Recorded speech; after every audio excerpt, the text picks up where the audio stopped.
So you are afraid of something. We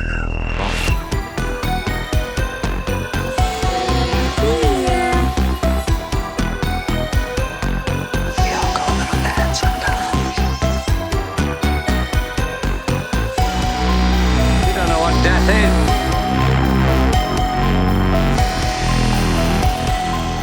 Be afraid. Be very afraid. Welcome to the madness. We are the Mouths of Madness, your new favorite podcast for horror movie reviews.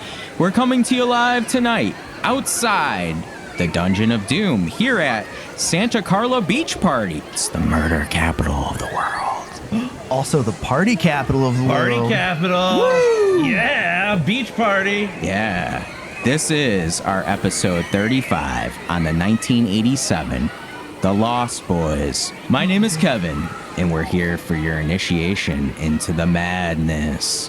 But first, let me introduce you to the other members. First, we have Dan. Dan, tell them how they're gonna join the madness.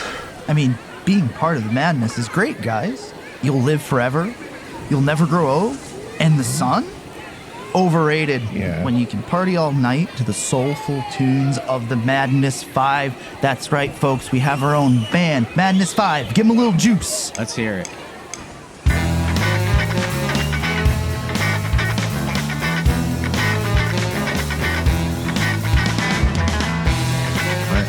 These guys are terrible. Where did you find them?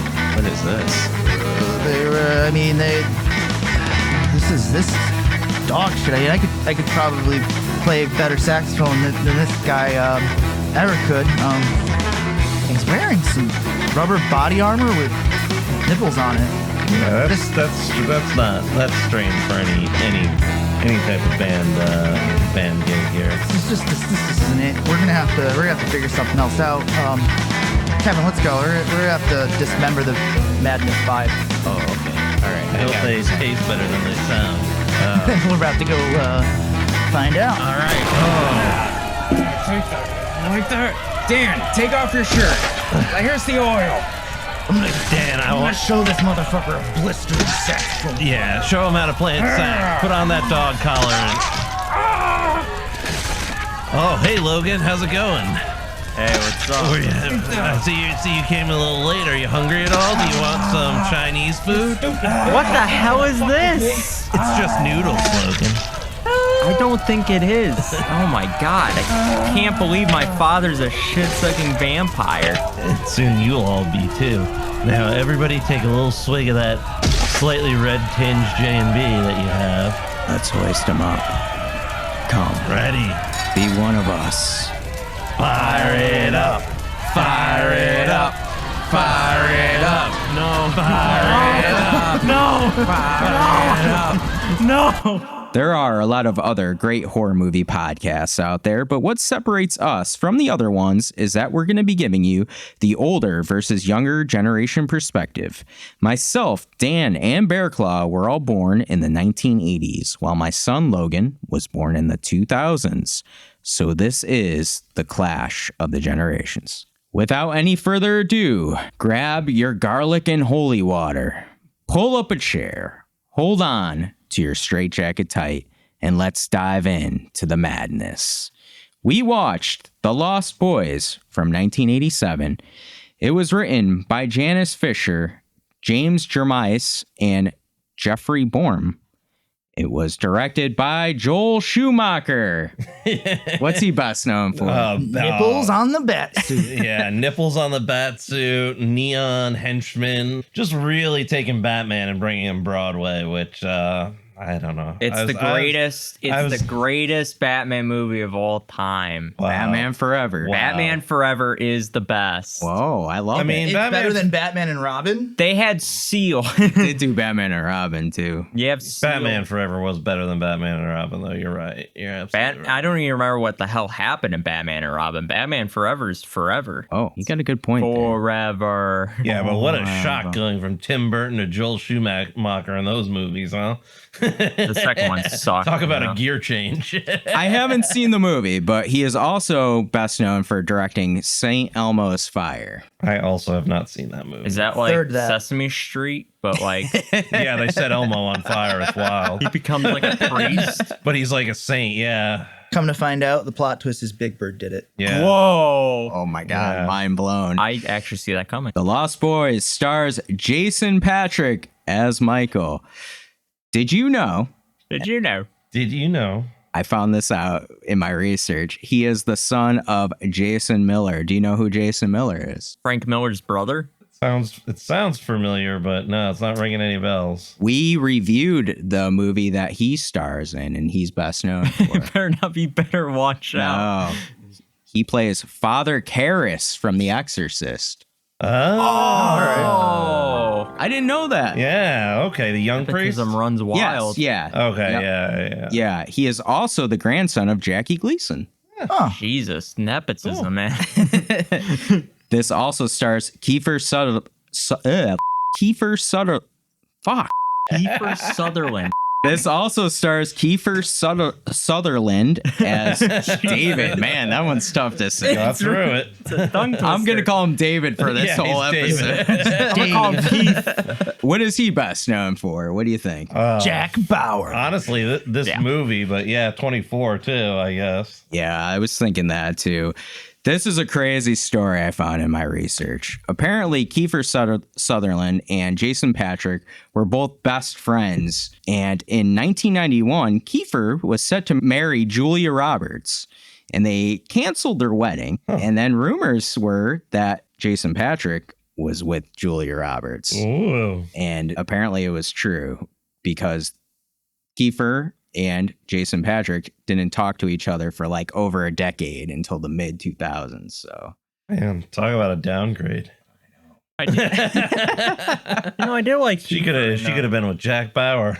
Yeah, I did like Kiefer in Juror Number 2 there with Nicholas Hoult. That was a pretty good. movie. I haven't seen it. Yeah, it's pretty good. It's on Max. He was good too, and wasn't he the sniper in Phone Booth? Yes, I believe he was. Oh, I didn't know that either. Because that was a Joel Schumacher movie too. Mind blown. Bringing them back. This story, the reason why I said it in the podcast is because it's like art imitating life a little bit. They're both fighting over a woman. Oh yeah, Are they really though? yeah. I was gonna say, like, Doesn't feel like it. David doesn't seem that possessive.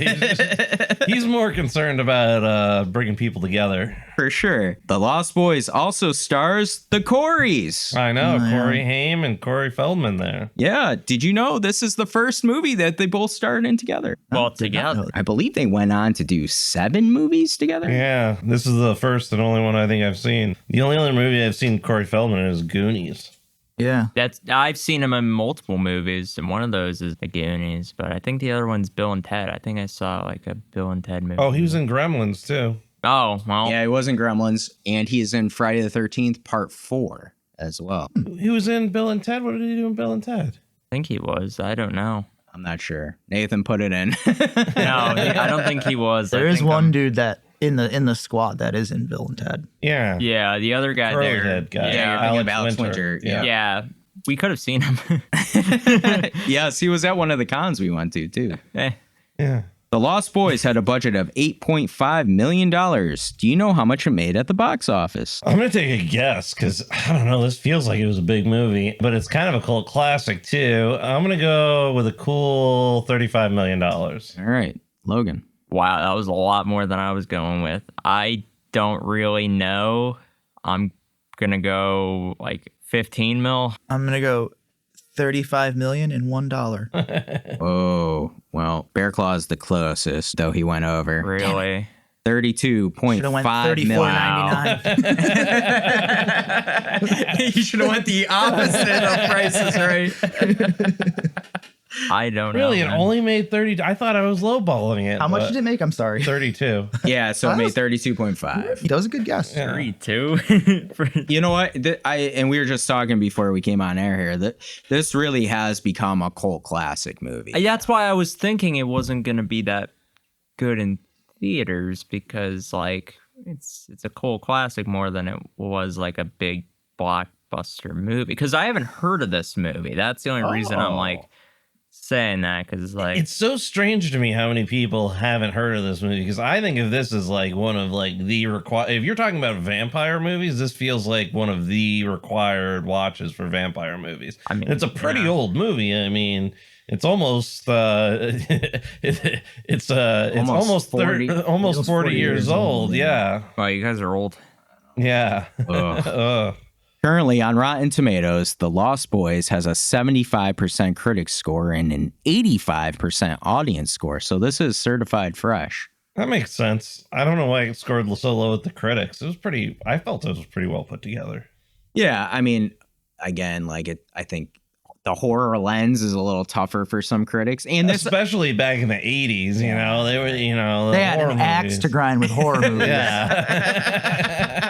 Siskel and Ebert were like, this isn't, what was it, Dining Out with Andre or something? So it's no good. Damn, it's not just two middle-aged men sitting down to dinner. So I wish I it's an looked up awful what movie. Ebert gave this. Oh man. Editor's note, he gave it 2.5 out of 4 stars and a thumbs down. I gotta say before we keep on going, so I did a little bit of research for this movie, and I mixed up another character for Bill and Ted. I did mix up Alex Winter. You know what Corey Feldman was in that I forgot he was in? What's that? Teenage Mutant Ninja Turtles. Yes. He was Donatello. Yeah. Yeah, that's what I was trying to remember. Oh man, the great Teenage Mutant Ninja Turtles. Well, I like fantastic. the third one. Editor's note, Turtles in Time is an abomination. Yeah, the third one is one of the better ones. Turtles in Time.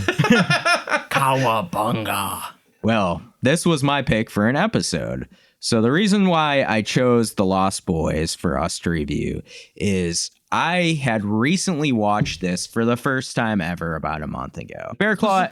The surprise absolutely shocks me. Well, that's what you're like. What you had said is, you know, you were thinking that more people had seen this because it is like the vampire movie, or Yeah. one of the big ones at least. And I had heard that for a while too, but I just never saw it. I don't know. Like I I never remember put people it having together. this movie poster on their college dorm rooms. Like They were trying to be different.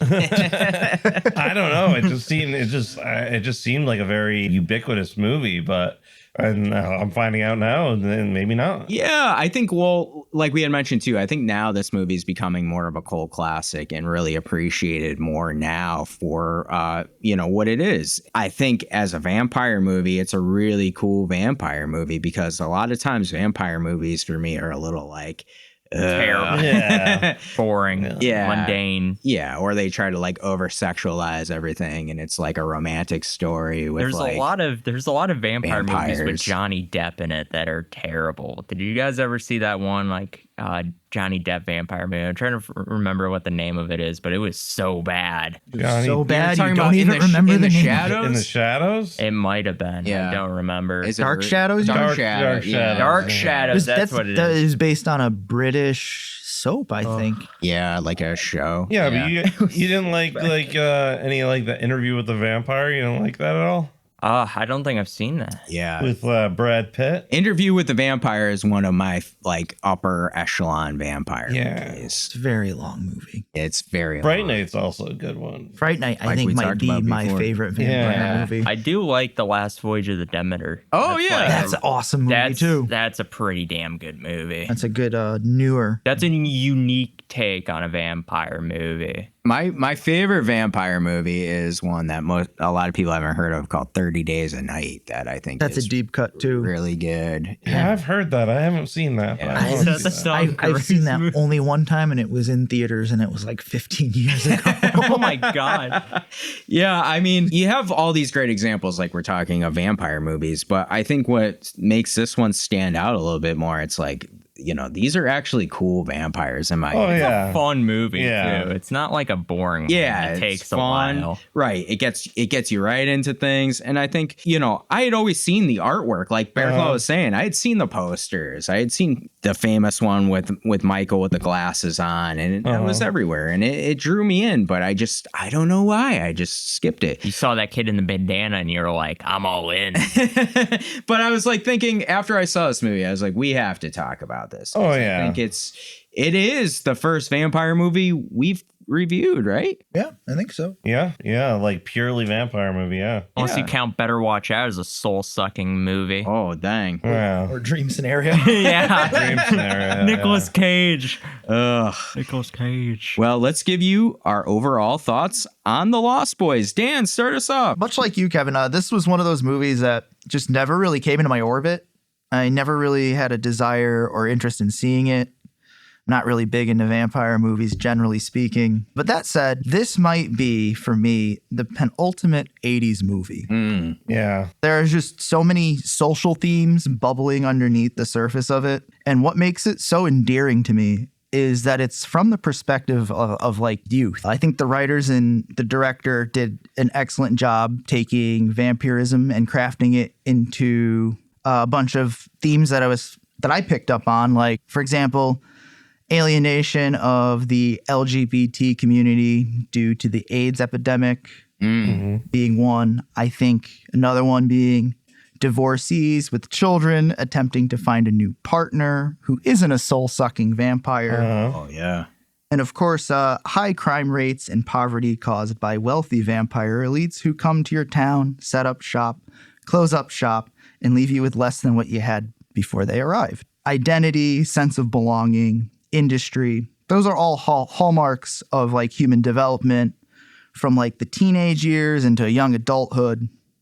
And this movie, it tackles it all so well in such a fun and campy package. I really do appreciate this movie, seeing it now, and like I love how much of a cultural time capsule it is. And I think it's more of a thematic movie than it is a character-driven movie. And I think as we get more into the conversation on this and maybe we kind of analyze it a little bit more, you might come to that realization. Bearclaw, pass the baton over to you. Yeah, no, I mean, like I said, I think I caught this one night. Like I caught probably like the tail end of it on the Sci-Fi Channel one night, and I was just enthralled by it. Had to go find it. Found it in the video store, I think, rented it and saw it. And I've always enjoyed a lot of vampire movies. And this one struck me because, you know, it had the whole rules. It had the Frog Brothers in there who were like, this is how we got to kill vampires. Kiefer Sutherland and the other vampires, I mean, and maybe this is coming from somebody, I wasn't that old back then, but I mean, those guys were cool. They were still perceived as cool early into the late or early 90s. I mean, just riding around on motorcycles, mullets, like the hairband stuff, I mean, you could argue, but I mean, it was so cool. And this movie just screamed 80s, the setting of the movie, being on like that boardwalk,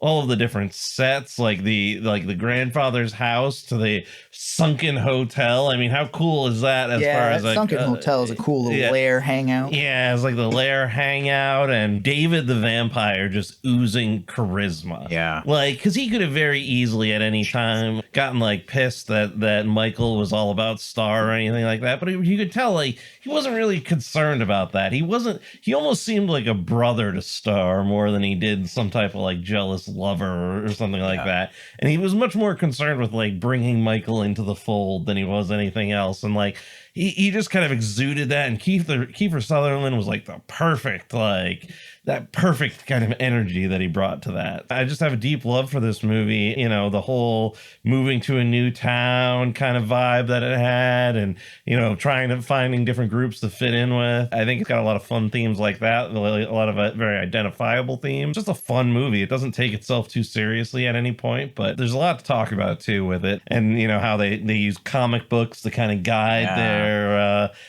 their quest in fighting the vampires. So it was pretty fun. I want to jump on something you said because this hit me too, was moving to a new town. I had moved away at about the same age as Sam was in this.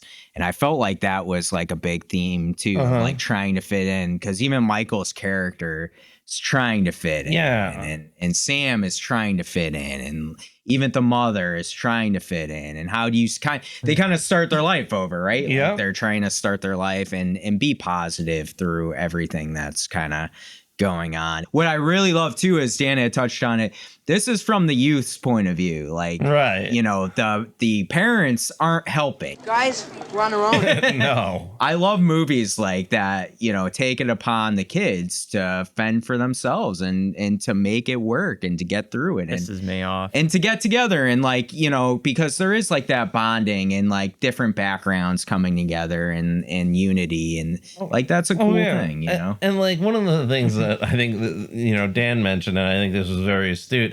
This movie's very much a time capsule. This was when you just went on. Nobody had a cell phone, so right. You didn't have like there wasn't helicopter parents. You were just like, okay, go to the boardwalk and come back before dinner, maybe. Like, right. You know, Go like, have fun. Go have fun. Like Michael came home after like a week and she was like, "Are we friends?" Hey, aren't we friends anymore?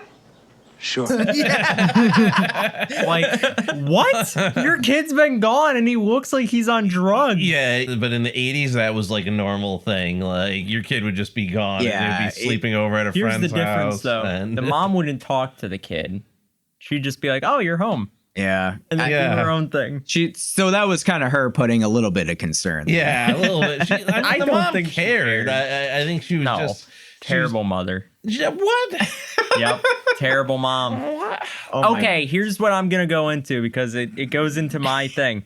Okay. When have you guys ever seen? I know you guys you're probably older, but Dad will probably know what I mean. The show Phineas and Ferb. Yes. Yeah. The entire plot of the show is the older sister trying to tattletale on her younger brothers about the shit that they're doing, You're and right. that the mom never believes her. And then as soon as they get home, it's gone. Anything that they built is gone. And then the mom's always like, "Oh, you guys." And then it just goes unsolved and it pisses me off.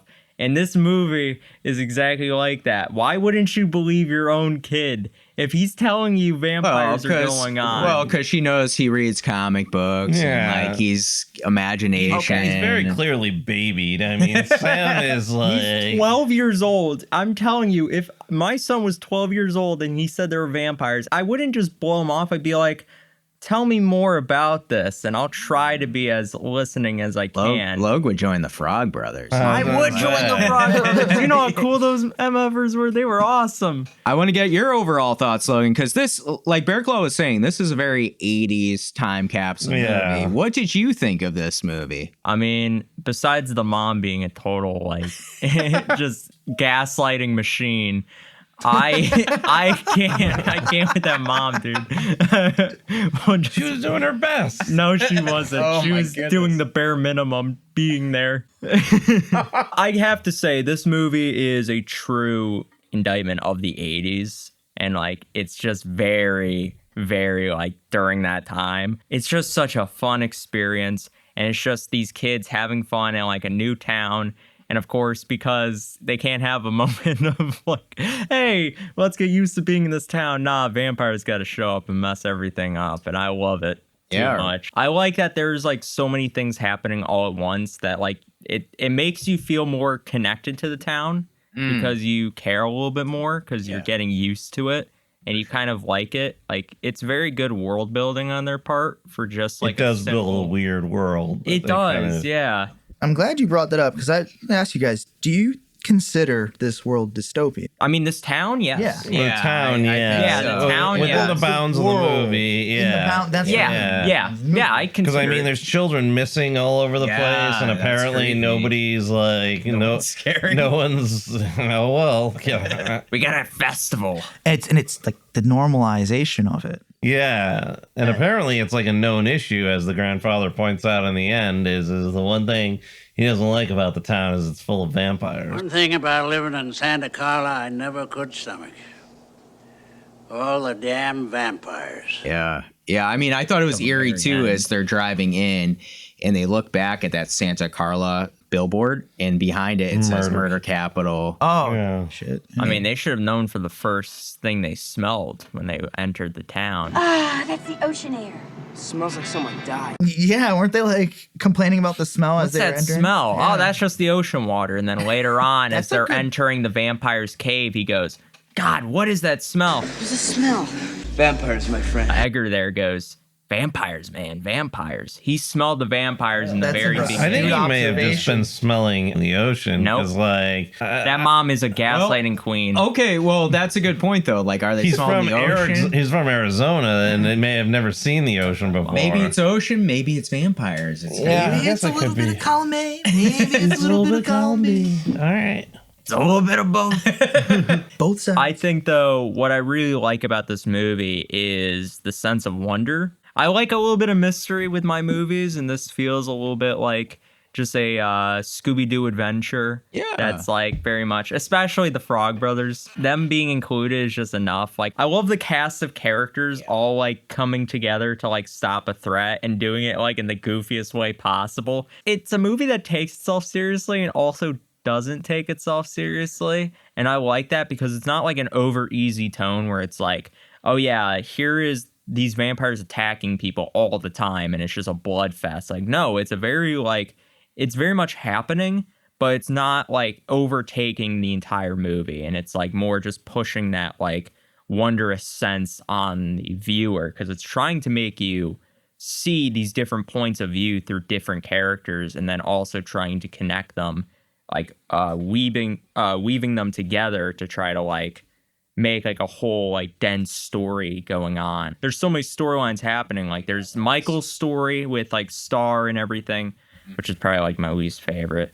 No, that's not true. That's not true. That's not my least favorite. The mother and Max. I skipped every scene because Why? They were so good. I mean, Max was like, why Max do you came like off- the mom? A, she was coming off of like an Academy Award for another movie to do this movie. She did. And B, like, I don't know, she's just trying to do her best. She's just a She's person. being there. She's just trying to move on with her life after trying to the hook up with divorce. this rich guy I know. who's like very interested She met in him her. a day earlier. How crazy is that? You're just gonna go right into a new relationship after you It's just the got a 80s, divorce? Log. Oh yeah, I forgot. Yeah. Shit, sorry, my slumping. bad. Yeah, Leather there's coats. there's no friggin' There's no Match.com or anything back then Dude, it either, was you know? such a weird dinner scene too, where he's like, "I'm not trying to replace your dad." I know what you're thinking, Sam, but you're wrong. I am? Yeah, I'm not trying to replace your father. Nobody thought that. You're very new. You're not like gonna marry my We'll get mom. into that because there's some good Yeah. nuances with that. scene, Yeah, for sure. there is. This whole movie, I mean, I think it's kind of on the nose, but it's very Peter Pan. And the reason is the mother was the whole point of the movie. Yeah, she's the big she was piece. she was the Wendy of the movie. I hate because like they wanted her to be the mother of all. He thought she was the best mother around because He picked the wrong woman. he wanted her to be the vampire mother of the boys. It was you I was after all along, Lucy. I knew that if I could get Sam and Michael into the family, there's no way you could say no. He picked actually the right person because she gave less than two shits about anybody else. I want to touch on what you had said there too, because I think this movie does something well because the scary parts are scary, Yeah. but then they know the balance of when to be comical and have it be over the top. So I think that There is some pretty hard gear shifts in this movie. Yeah, yeah. Like, especially like, you know, one of the ones that's a little jarring is like when Michael goes down in the cave, Oh, yeah. and then all of a sudden him and Star are banging out, and it's like, and there's like some cloud scene, and it's like, what's going on? Take my breath away. I think, though, what I like about the movie especially is the emphasis on comic books and reality. I don't like horror comics.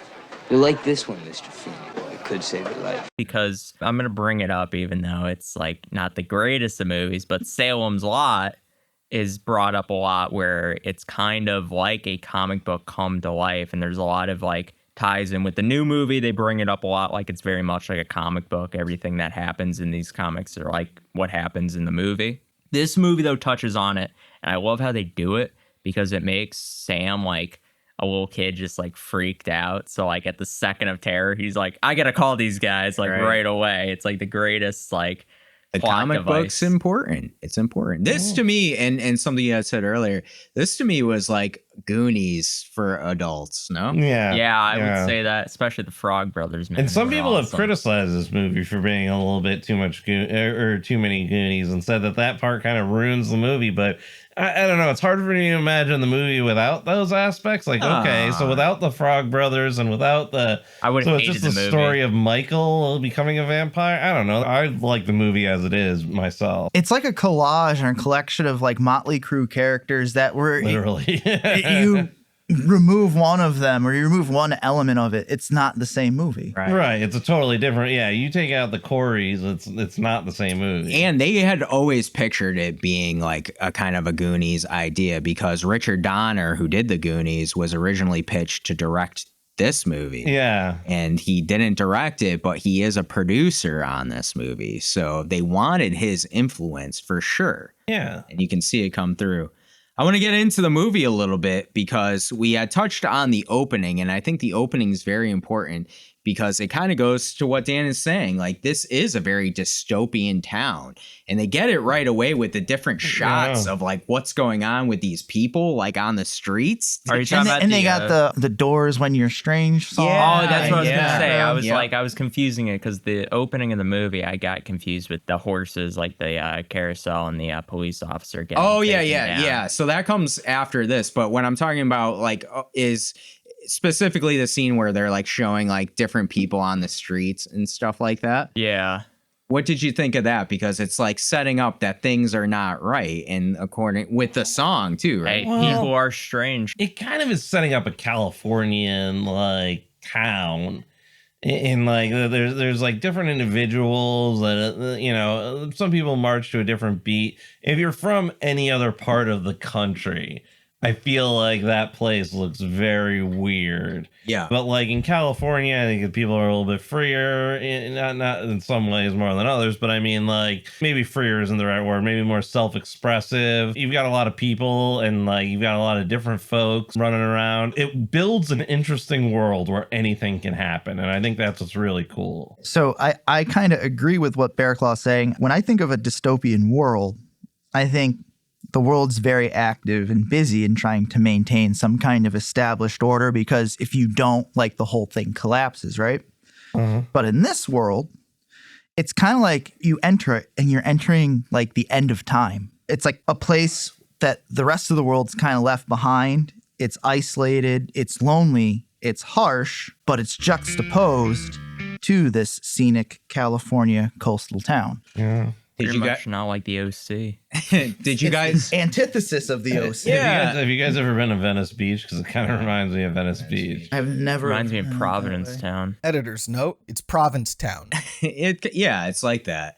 What did you guys think of the setting of, you know, California on the boardwalk, the amusement park? Oh, I It's the loved perfect. it. It's the perfect thing. It's just so colorful and vibrant and full of life. That's of course where the vampires would hang out. There's not a lot of order, it seems like. And whether that's a good or bad thing, you could debate. But like, there's clearly not a lot of order in this town. You know, if I was going to be a vampire, I'd want a bunch of, you know, people hanging around, because that's food hanging around, you know, like out in the streets and people active and talking with each other, and everybody's going to campfires on the beach, and like surf Nazis are regularly getting together and having campfires on the beach. Nazis. I don't know what identified them as Nazis other than the credits, but they were all surf Nazis according to the credits. Surf Nazi is a terminology for territorial surfers on the beach. Oh, okay. I looked it up too because I was like, "What the fuck does that mean?" They can't. Are they really into the Third Reich or something? Like, it's on their surfboard.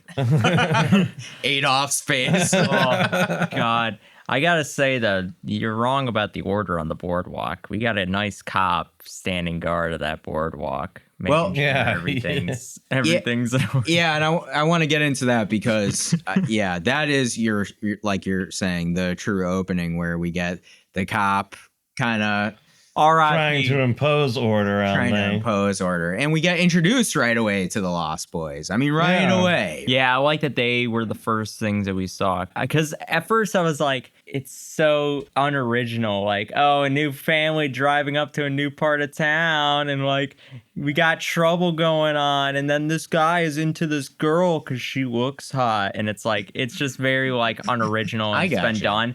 But because you start the movie off with the Lost Boys, and it's all like carny-based fun in the very beginning of the movie dropped right into just the dramatic shift and just like, oh shit, they mean business. They're here to have fun and take names. Would you have followed Star? No. Yes. Not if she had that dude attached to her. Then I'd be like, okay, I'm out. I want to get your overall thoughts on the Lost Boys. What did you think of them? Like, what did you think of the way they looked? The motorcycles. Cool. I mean, come on.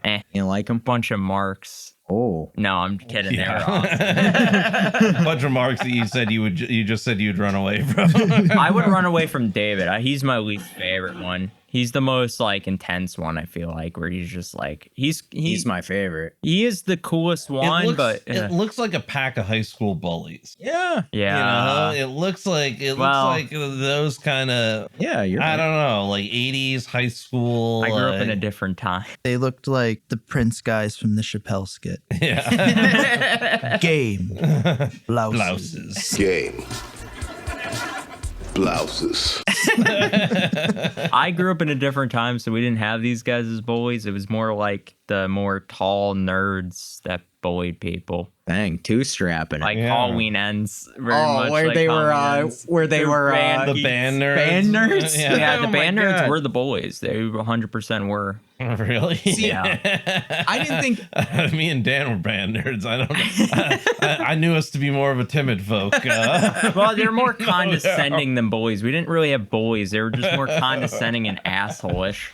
The Lost Boys to me didn't seem necessarily like bullies, but they seemed like the cool kids that would be like smoking bugs behind. Oh yeah, we definitely had those. And playing their loud rock and roll and on their motorcycles. Exactly. Like, the kids that had no plans of leaving the hometown kind of individuals. I don't know. That's who they seemed like. I will say I do love them. Their scenes are just the best in the movie. I think they're just fun to watch. Like, especially the bridge scene is like the funnest like part of the movie. It's just the most insane. I found when David especially is on screen, he just takes over the screen because he's so charismatic. He's the best actor out of it. Dan, what'd you think of the Lost Boys? Did you like the way they looked, their appearance? I mean, they seem like cool vampires, no? I guess. He's more than Nosferatu. You're not, I'm not as as into it as you guys are, but I mean, I felt like they were kind of more of a plot device more than actual characters than anything. Oh, okay. They didn't really have any depth or backstory. Again, my thought with that is like, this isn't a character-driven movie. It's a thematic-driven movie. Yeah. You want them to stare out the window at their town and... Well, no, I mean, like, it would be cool... Look at themselves in the window. No, like, it would be cool, like, if we found out how maybe one or maybe the main one, how they became a vampire. Yeah, I do wish, that's like one of my big things. I do wish we did see how David got involved, because like the other ones, I really didn't care because they weren't like...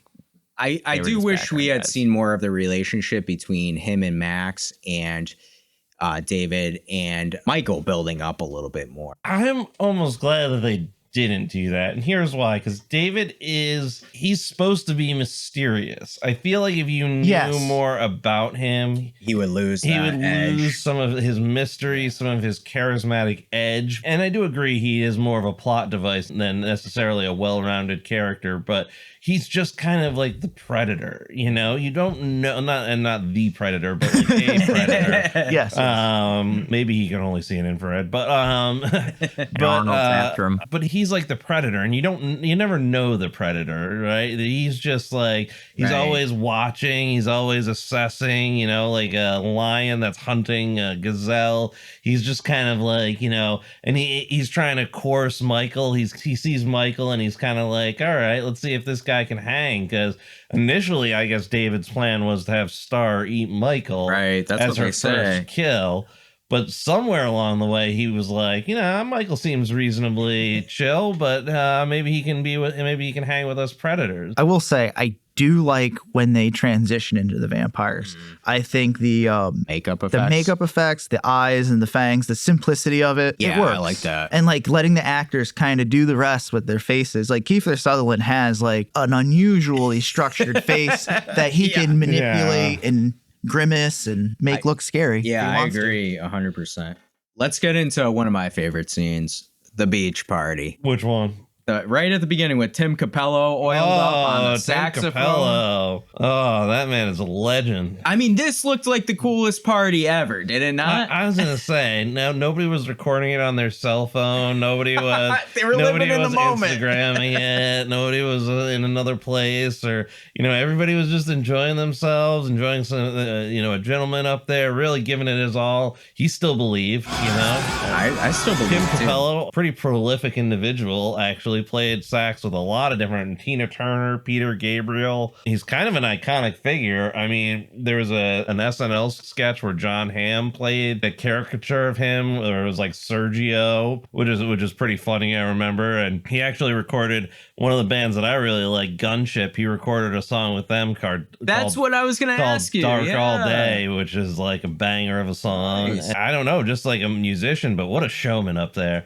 What a showman. What a showman. Just making sweet love to that saxophone in front of everybody and singing at the same time. Fucking Riz for days. Riz for days. Oh, I mean, that guy, that you may have witnessed the origin of Riz right there. He was the Rizzler. You may have witnessed the the OG birth- Rizzler. Yeah.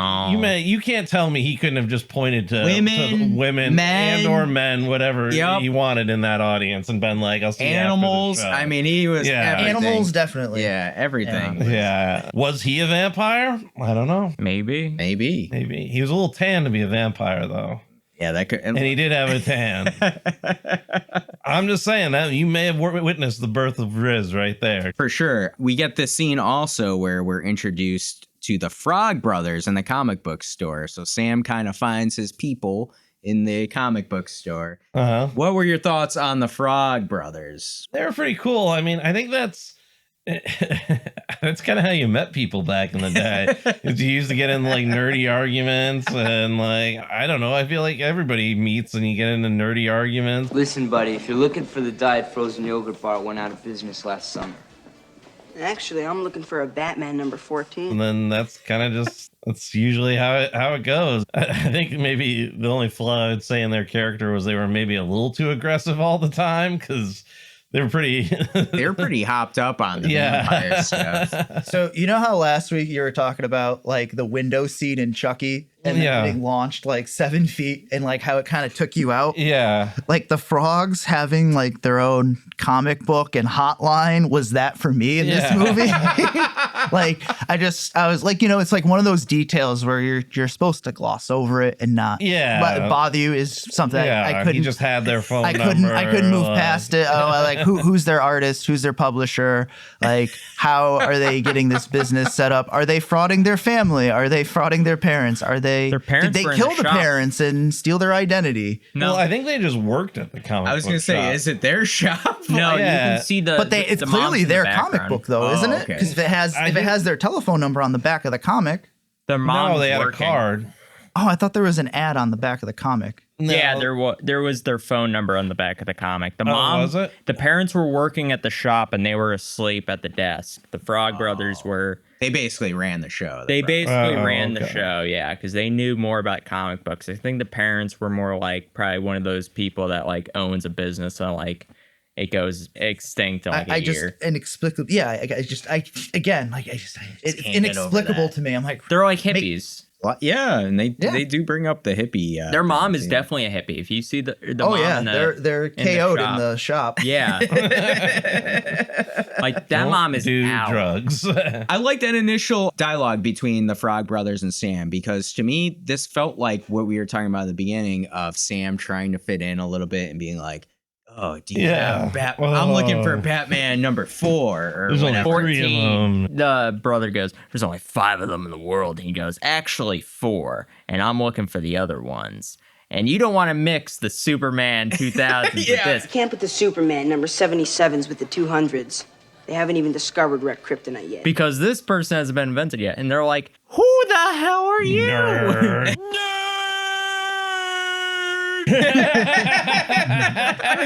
Shut up. We're the cool guys. And then he's like, hey, if you want to see a really cool comic book, we'll look at this one. He's like, I'm not into horror comics. And he's like, he was wearing a pretty 80s carpet jacket too. That was pretty. Yeah, he looked like Rambo and stuff. Yeah. Like, oh, you're talking about Sam. Sam had like a weird shoulder pad kind of situation. That was like a cape. Yeah, I was gonna say it was a snuggie. That was an impressive. Sam had the drip. He was out to impress. This is an important scene, though, because they do introduce the comic book, the vampire comic book. So it introduces the concept into Sam that there could be something going on here, right? A vampires, right away. So it is an important scene. We also get another important scene coming up, too. And this is my question, because we were talking about how David kind of takes Michael under his wing a little bit, right? Yeah. Is it because they have this pretty cool motorcycle race to the bluff there, which was kind of James Dean inspired, right? A little bit. I think the motorcycle race saved Michael's life. Because I think Michael, up until that motorcycle race, I think Michael was food. Well, that's what I want to know. And then he gets off and then he punches David. Do you think instead of David getting mad, he said, yeah, this guy's got some moxie. He was, I think up until that point he was food, and then he was like, oh, this guy's actually pretty chill. We gotta hang with this fucker. Like, we can hang with this guy. I love the way this scene was shot, too, because, again, you get a nice musical number. Yeah. And then it's very, like, smoky and almost dreamlike, right? Yeah. And then that one song that plays, like, every time there's, like, some type of dreamy sequence or something. Sister. Yeah, Cry Little Sister plays, yeah. Shall not fall. And this is a big question. What about the soundtrack? Because this soundtrack is known for, like, one of the best soundtracks of movies. I cannot stop, like, it is just so good. It's just like, it's so stupid, but I hate it so much, but it's so catchy that, like, every time it comes on, I'm like, yeah. I feel very similar to Logan. Like, I can't, on the face of it, it's very stupid, but I also love it as part of the movie. Like, just especially when Star and Michael are banging out, it's like... Take my I do like the little farty, like, synthy keyboard in the beginning. It's like, burp. Like, you have to have that little, like, burp in there before everything, like, pops off. Yeah, I agree. I mean, we should have seen that between the grandfather and whoever he banged that night. Oh, no, that was La Cucaracha there. He's banging a La Cucaracha. Oh, my goodness. And then we had mentioned also, we got to go to the Lost Boys hideout, which is a hotel that collapsed in an earthquake. This place seemed pretty cool, right? It was the coolest set piece they had in the entire movie. Yeah, it was really cool. I just like this whole scene. And then we get the maggots, it turns into rice. And then we get the noodles, the noodles that turn into worms. It's just noodles, Michael. They're only noodles, Michael. What's going on here? I mean, are they using mind control? He's using vampire powers on vampire tricks. Like, they have what do they call that? It's not compel, it's like... illusion. Yeah. Oh, he's like David Blaine up there. Yeah, there's a word for it that begins with C that Conjuring? I'm not gonna remember. Not conjuring, but like kind of take over his mind, like compel. I don't know. I'll think of it, I'm sure. But yeah, because I mean, the rules for the vampires in this are a little like there's nothing really set in stone, right? Because it's like they are playing fast work. and loose with the rules. Yeah. The only thing that they honor is holy water and sunlight. Yes, and stakes through the heart. Yeah. But yeah, I agree. Like, it seems like they kind of make stuff how they want it as they go, right? Yeah. And they can kind of fly a little bit, I guess, right? This entire movie is kind of like that, where it's like they don't understand how vampires work, and they're also like, yes, this is how vampires act. It's like, what the shit? They can't make stuff like appear like that. They don't do that, and I'm pretty sure, like... Well, but vampires are fictional, so why can't you make however you want to make? You know what? The most real vampire is the vampire from Hotel Transylvania. That is, I don't say blah blah blah. That is the true, because he combined Dracula. Yeah, Adam Sandler's Dracula. Well, like there's like his powers in that movie. There's supposed to be reasons for the vampire rules, right? Like the reason that driving a stake through its heart is because you're putting something that once was living, i.e. wood, through their heart. Silver is something that's notoriously known to be antibacterial. A lot of early surgical tools were made with silver because it's kind of like a quote unquote pure metal, or it's hard to corrupt, it's hard to rust, and everything like that. And garlic was always thought of as like a good thing, so that's supposed to do it. And in the original vampire lore, the whole drinking of the blood is supposed to be like in mocking of the crucifixion and drinking in, communion. You're, instead of drinking the blood of Christ, you're drinking the blood of the followers in kind of that profane way. So it's all like supposed to be like symbolic for vampires and stuff. And the reason they can't see themselves in a mirror is because they no longer have like a soul, really. And that's, what you see in the mirror. So I mean, like, there's rules that are there for a reason, but it's fun to distort those rules. There's a really good comic book out there called American Vampire, which is all about how, like, this one vampire, it's like back in the cowboy days, this one guy gets transformed into a vampire, and I forget why, what went sideways, but, like, there's something went sideways in his transformation, and he became a new type of vampire that was, like, an American type of vampire, and the European vampires hated him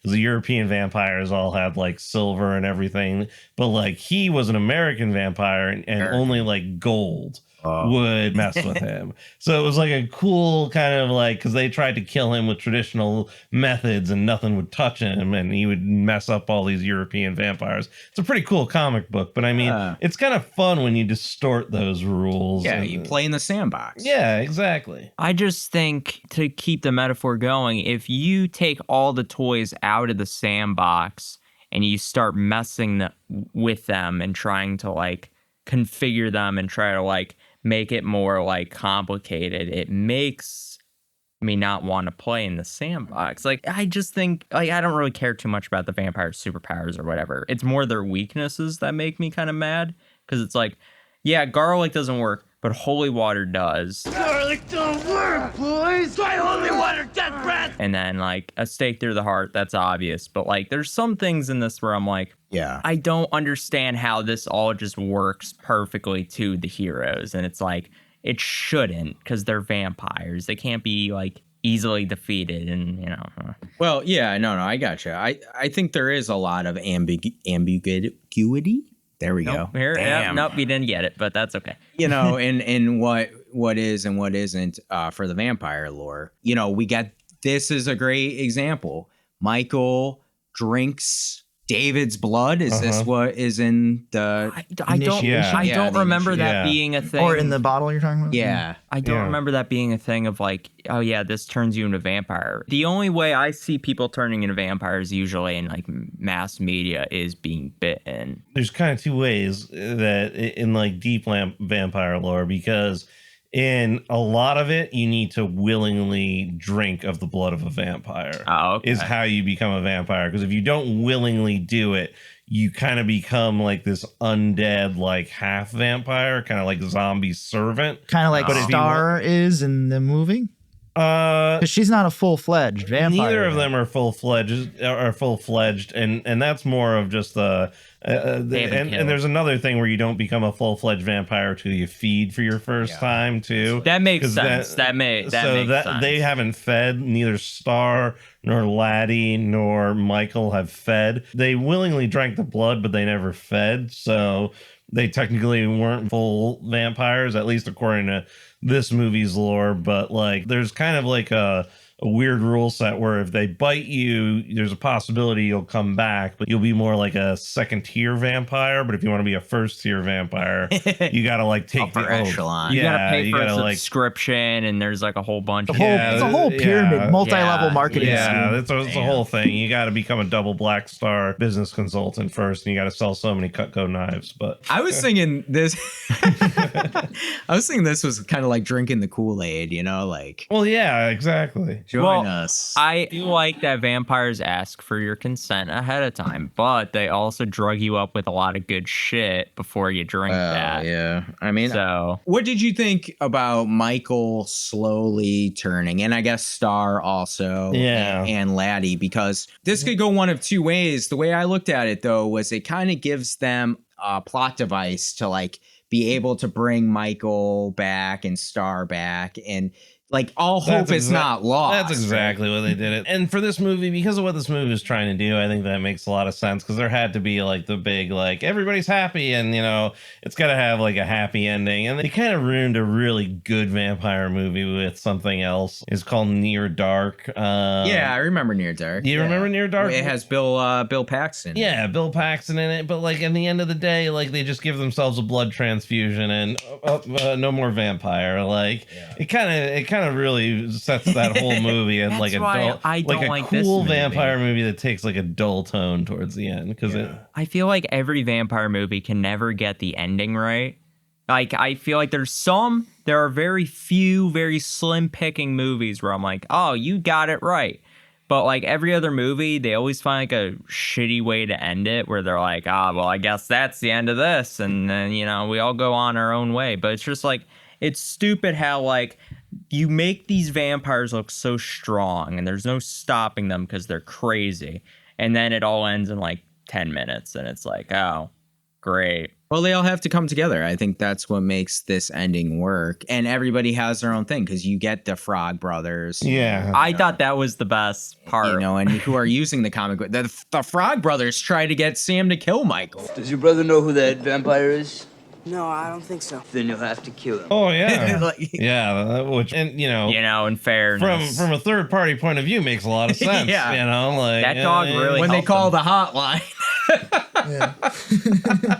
I love the scene where they're in the bathroom and the Frog Brothers are like so prepared, and then he comes in and they get like scared shitless because they're like all scared. They're hugging each other. This is like real life time, you know, because they would had do it the in same thing. They're using their comic books really as like the manual on how to kill. And apparently garlic doesn't do shit. So, you know, it just gives them a tummy ache or something. I don't know. Then we also kind of have the side story, like Logan said, is his least favorite, of Max, who is a local tape store owner. Yeah. I thought Max was cool as Max was awesome. He would. This is like a VHS store? Yeah. It's a tape store. Yeah. It's an adult movie store. Yeah. Oh, that's what.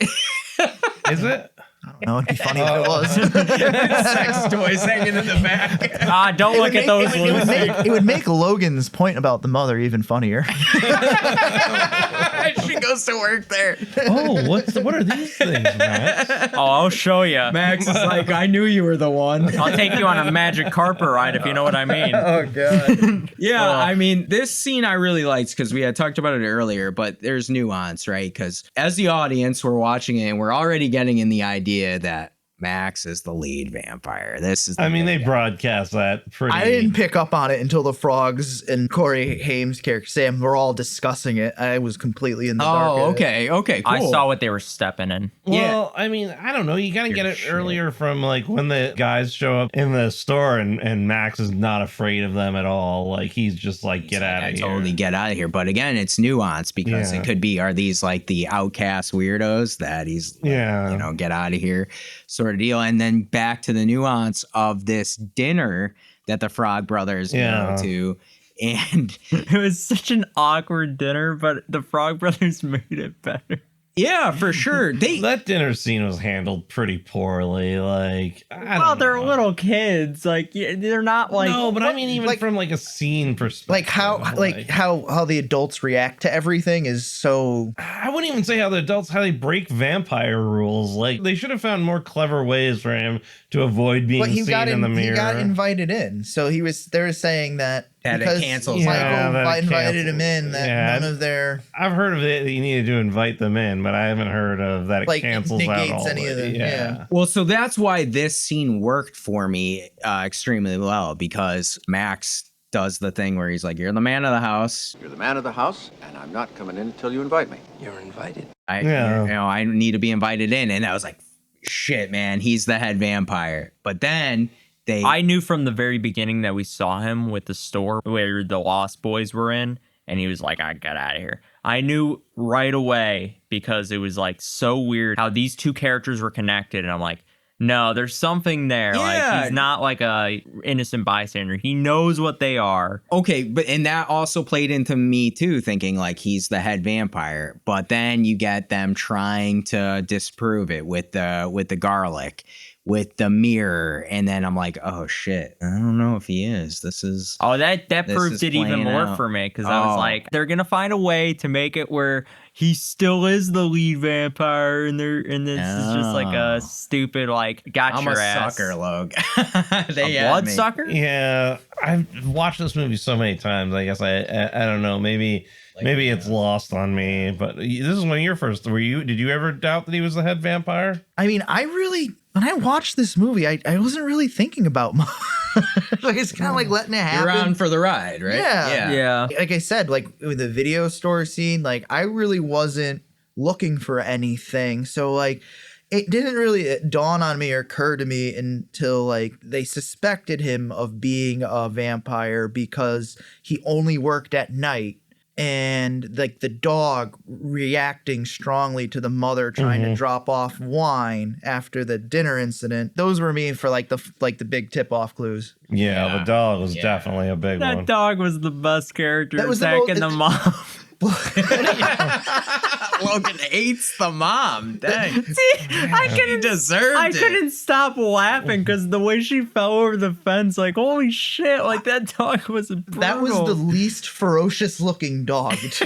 Yeah, it was such a nice looking dog that like. Nanook looked ferocious though. Yeah, Nanook did, and we got Nanook helped a little bit. We got that cool scene where Nanook really protects Sam there. Yeah, Michael was fixing to have himself. He was going to eat little Sam, snack right? there, yeah. All right. He helped the Frog Brothers too. Yeah, he Nanook was a star. He's an MVP. He helped up there with bit. Grandpa. Yeah, for sure. I'm glad you said it because if you weren't, I was. Yeah. I want to talk about Grandpa in the ending, but I want to talk about Grandpa all day. He's the best character in the movie. I'm glad I we're all don't in know. agreement Frog here. Brothers have got to. Grandpa, with the exception of the taxidermy, Grandpa's where I'm looking to be in life. I don't know. I like get to him his because age. of the taxidermy. so he also Weirdo. kept us leaving taxidermy in Sam's room, right? Because you get that scene where the he's got taxidermy thing's a little weird, but you know. I agree with him putting the taxidermy animals in Sam's room because Sam's annoying as fuck, and I think Like as a veiled threat of taxidermy, you're saying? Like no, just to fuck with him because I think he hates Sam just as much as I do. He needed it. Sam is not Mom the most should have been likable given that character. too. No, he's not. But I think he needs to be like that. Like, He's got to be a little kid-ish or younger, you know? I mean, the grandfather has the single best like delivery in the entire movie where he goes, so I saw you have no TV, and he's like, oh, I got a TV guide. Read the TV guide. You don't need a TV. Why do you need a TV when you have this? he did have great lines.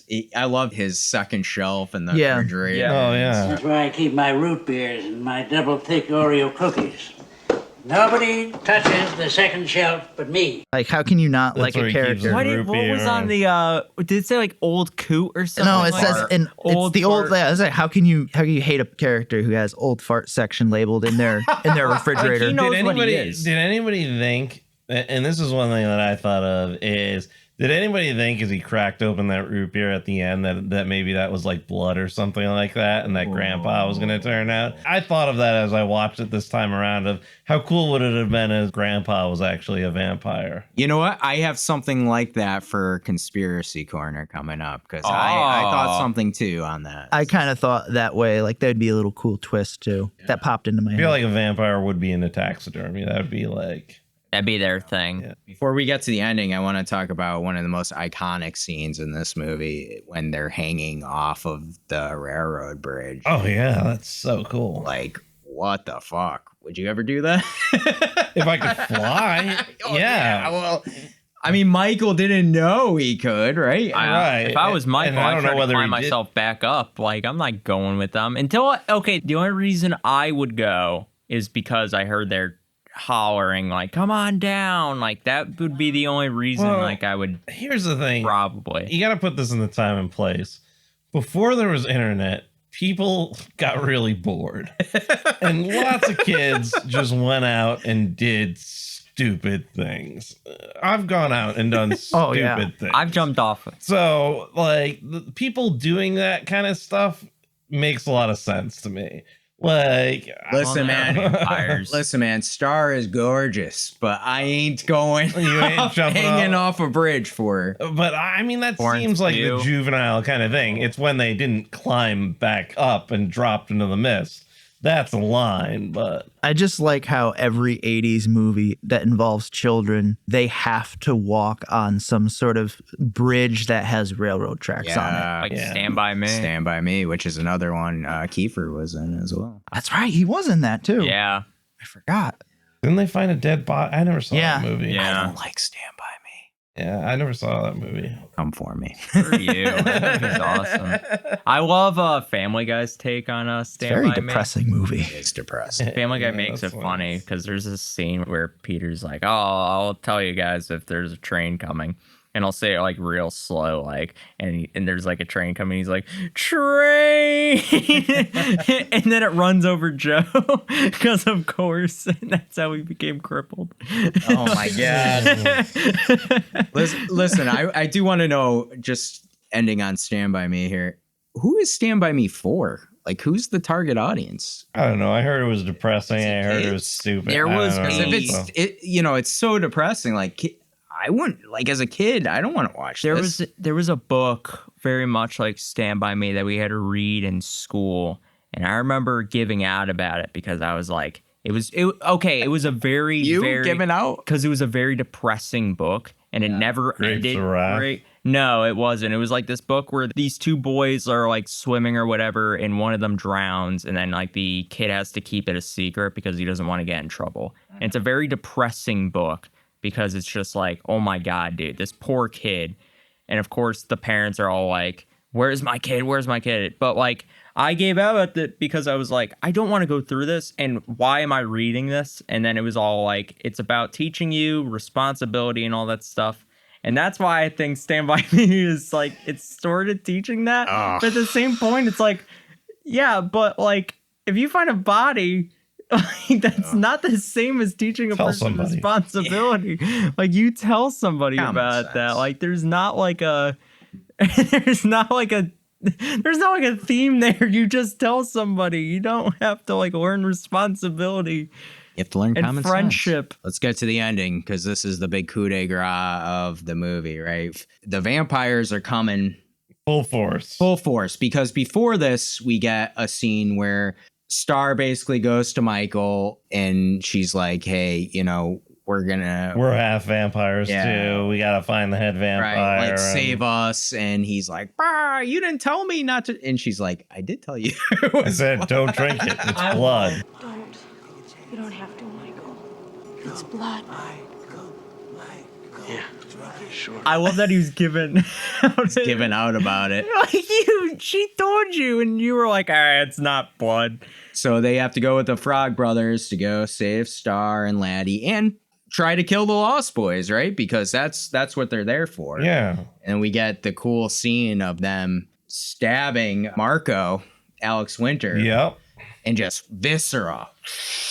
Oh, yeah. Like, what did they think was going to happen when they stabbed one? I mean, I don't know. They didn't seem like they had so much of a plan. They were kind of like, okay, we're going to go in. We've got wooden stakes. They were committed, Bearclaw. They were committed, but they weren't like planners. They didn't have like... They were expecting coffin vampires, not bat-hanging vampires. I thought they were supposed to be in coffins. That's what this cave is. It's one giant coffin. We get the toes, like the crate. Did you like those? Like, ugh. Yeah, I thought got them grippers. Cool. Yeah, the little grippers. And then we get a very cool scene of David trying to go after them where the sunlight goes. The sun, It's got one tear. And this has to be a practical tear, right? I mean, it's before CGI. Do you think he actually got lit on fire too? Was that practical? I mean, yeah. I don't. They probably had a stunt double. Yeah. Yeah. That was so dumb that his hand lit on fire as he was touching. That's what happens. You can't go out in the sunlight. I would have been okay with like a burned like sound effect on like his hand. Like, I don't know. It didn't have to catch on fire. It had to catch on fire. It's the fucking fire pan. Yeah, for sure had to catch on fire. Oh, everything had to catch on fire in the 80s, Logan. Firewalk. So now we have all the vampires coming, and this is like a Home Alone scene, right? They got to get holy water. They got to get. You gotta have a montage. It's my house. Yep. I got to protect it. Right. It was a cool scene. I love it. You know. Oh, getting yeah. the house ready for the vampire attack. Here's my big question. They didn't invite any of the Lost Boys into the house, right? That's true. Ooh. But you know what? We'll save that because it was more of a killing. I don't know, like maybe because they invited the head vampire in, like they're all allowed in. I'm just gonna serve that as maybe like because it happened. Maybe they would have been. This is like headcanoning it. Them not being invited in.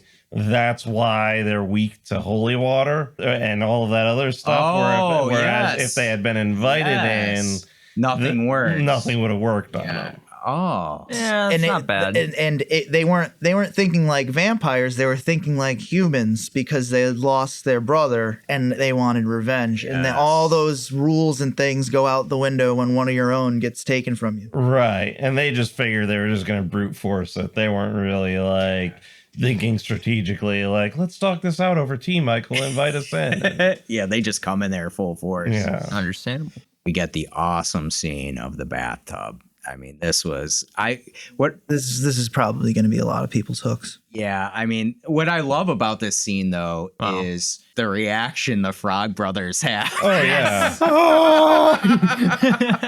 Well, I mean, if you saw a dude melting, you're not gonna like that's like that's a very traumatic thing to watch. I love when they react to it, and then afterwards they're like, "Oh yeah, we took out one of the bathtub." Well, and look helped a little. No, helped a little bit. Like, I love it. It's very Scooby-Doo. Like, I think they call him Twisted Sister. Yeah, we took out Twisted Sister in the bathtub. What I love too is the viscera coming up all through the pipes. Yeah, what the hell happened here? Yeah, I mean, you're killing an immortal entity. It's not. Oh my God! Can you imagine the insurance coming in after that? Like an insurance adjuster? What the hell happened? Grandpa's all kinds of the sideways on this. I mean, one of the best kills in the movie is the death by stereo. Death by stereo. Yeah, that's next. With I like how he teases Sam, right? That he missed him. You missed me. Not this time. I mean, it's fun. That's like a fun scene. It's like they're fighting vampires. Very 80s too, right? Yeah. Into the big stereo, the giant stereo that takes up half your living room.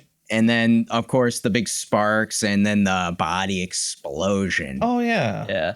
I wish the mom went gremlins on the vampires and just started beating them up, but nope, she came and just did nothing. Did nothing, just stood there and watched. She showed up just in time to take credit as a survivor. Yeah. Oh, my God. Swear to God, she's the final girl. On the mother. If anybody's a final girl, it's the Frog Brothers. Egger is the GOAT. Well, this is a pretty cool scene because we get Michael going full vampire mode and becoming the, I guess, opposition to David here. And I'll like opine on this later. Like, I don't know. I thought that was kind of all of the things, like him going like toe to toe with David. He hasn't fed. Well, yeah, we get that one scene earlier where they were supposed to, I believe, have him feed on the surf Nazis, right, at the beach. Right, but he didn't. Yeah, he didn't. And we only see, like, his eyes in that scene, right, start turning. Yeah. This is full-on Michael turning, right? Yeah, he goes full, he gets all the vampire powers, but it's like, but you haven't. I thought he did feed on one of the He wouldn't have turned guys. back. If he had fed. Yeah, I don't think that he was did. the line in the sand that they said is Star didn't feed, Laddie didn't feed, and Michael didn't feed. And had they had fed. Well, maybe what triggered him to turn vampiric in the right. There was something. It's kind of like he was like, and like there's this because he line. didn't want his brother or the frogs to see him like that. Don't let them see me like this. Yeah, because it would have shown that he was like full vampire. He was like a monster. He didn't want them to be scared of him. I think like Michael's turn is because of his like. Why not just turn back if you're like afraid? You know what I mean? Yeah, I don't think he could though at that point because he already killed somebody. He was angry. He was all like he's all bent out, so he kind of need like a fix there. So like he couldn't like just go back to He couldn't human. just go back to normal because it wasn't as easy because, like Bearclaw said, he's not a full vampire until he feeds. That's the thing. Plus, they need I'll to accept feed. that. Plus, Laddie had turned also. Yeah. Right before that. Yeah, Laddie. that little just- kid. the hunger overcomes Can we him, call that and- good now? Stay away from him. He's just a little boy. No. Can I get that little vampire kid versus grandpa in the sequel? and my question is why do they? I understand why they turned Star. That makes sense. Why did they turn the little kid? Because they don't want to kill kids. Because they needed like a little kid vampire, you know, maybe he could help them like, Get little kids. Yeah, bring in all people. right. Yeah, I guess. Plot relevant. Yeah. Yeah, so David dies, right? And this is a problem I have because I feel like David went out very easily here. Like, yeah, with the getting on the Very impaled on the dispatched horns. of pretty quickly. Yeah. I didn't really care Too that much. quickly. I liked that they had Michael at least do it because if it was like Sam or something like that, I would have been like, oh yeah, I know. Like, or the mom. Can you imagine or if the mom killed David? Anybody but Michael killing him. Like, I was toying with the idea where I'm like, oh God, if they have Star kill him, it would just reek of just like, oh God, like why couldn't you just avenge Star and David didn't even seem that close. That's why I was thinking, I'm like, oh God, if they have Star kill David, then what's the point? I think Michael needed to be. She was more just scared of David. Yeah. Yeah, that's why I was like, Michael needed to be the one to be like the White Knight. Yeah, protector. he's the hero of this story because then we find out. Here's the big reveal. Max is the head vampire. Max was just looking to make a family, man. He just wanted to bring the mom in as the mom. How about you pick someone Wanted her who's to Wendy the situation. a He better was like, mother? He was like, my boys are delinquent, so you gotta mother them a little bit, make them a little bit more refined. I don't want to do that. I got a video store to run, man. I ain't got time. I gotta run for this that. adult. I gotta run this adult video store. Like, I can't leave it unsupervised. leave it unsupervised. Yeah. My underlings might steal my steal the prospering product. business. Right. I mean, to me, this is the only real connection we have to the actual Peter Pan Lost Boys idea, right? That and them being like in a playground and like eternally young and oh yeah, that's true. You know, and a couple connections. Yeah, there's a lot of connections. See, Tinkerbell's not there. I'm actually really, really glad you pointed out the mother as the Wendy because I couldn't, for the life of me, like I wasn't making that Peter Pan connection, and like I was like, oh, that makes sense if Max is like the Peter Pan trying to get his Wendy and his Lost Boys over here, and then you've got what was the name of the Wendy's brothers? Like Paul and John. Was there 2 or 3 of them? 3. There was 3 of them. Yeah. No, there was 2 All right, brothers. we'll count the dog. As there was only 2. And Max was there like, was only 2 brothers. It was Paul and John. Oh, okay. So yeah, it And makes then Nana. sense. And Nana. And she was trying to get he was like, well, I thought if your sons were vampires, then you just kind of be like, I have to like. Wait, I think we're naming Beatles. I don't think that's the name of. I don't think that's. There was Paul, there was John, there was Ringo, there was George, Michael. All right. Yeah. Well, good enough. Michael from there you go. Happy, Doc, Sleepy. Yeah. So then Grandpa is the hero, right? Grandpa was always the hero. Let's be honest. He was the hero. all Grandpa along. was prepared for every situation. Here's my thing, dude. He could have killed everybody, not just Max. I think he was trying through to. the heart will also kill a regular person too. Spoiler alert. I think he was trying to. Yeah. Spoiler alert, they all just busted up his house. He didn't even know there were vampires in there. So the MVP is Grandpa and Nanook, no? Yeah, definitely. trying And to get neither that one of them insurance died, claim. so they can't be in the Hall of Slain. So it's kind of a bummer there. That's okay. Well, I got an honorary member coming up for Hall of Slain. Boy. It's not gonna be some stupid person that looks like somebody, and that's the reason we nominate them. You know, Need the boo. You're Are very you talking about negative. Tina? Yeah. Leave my Tina alone. I don't get why we nominated them. She's gorgeous. Look at her. Yeah. What did she We'll do? explain it to you someday, Logan, when you're older. It's time for Conspiracy Corner.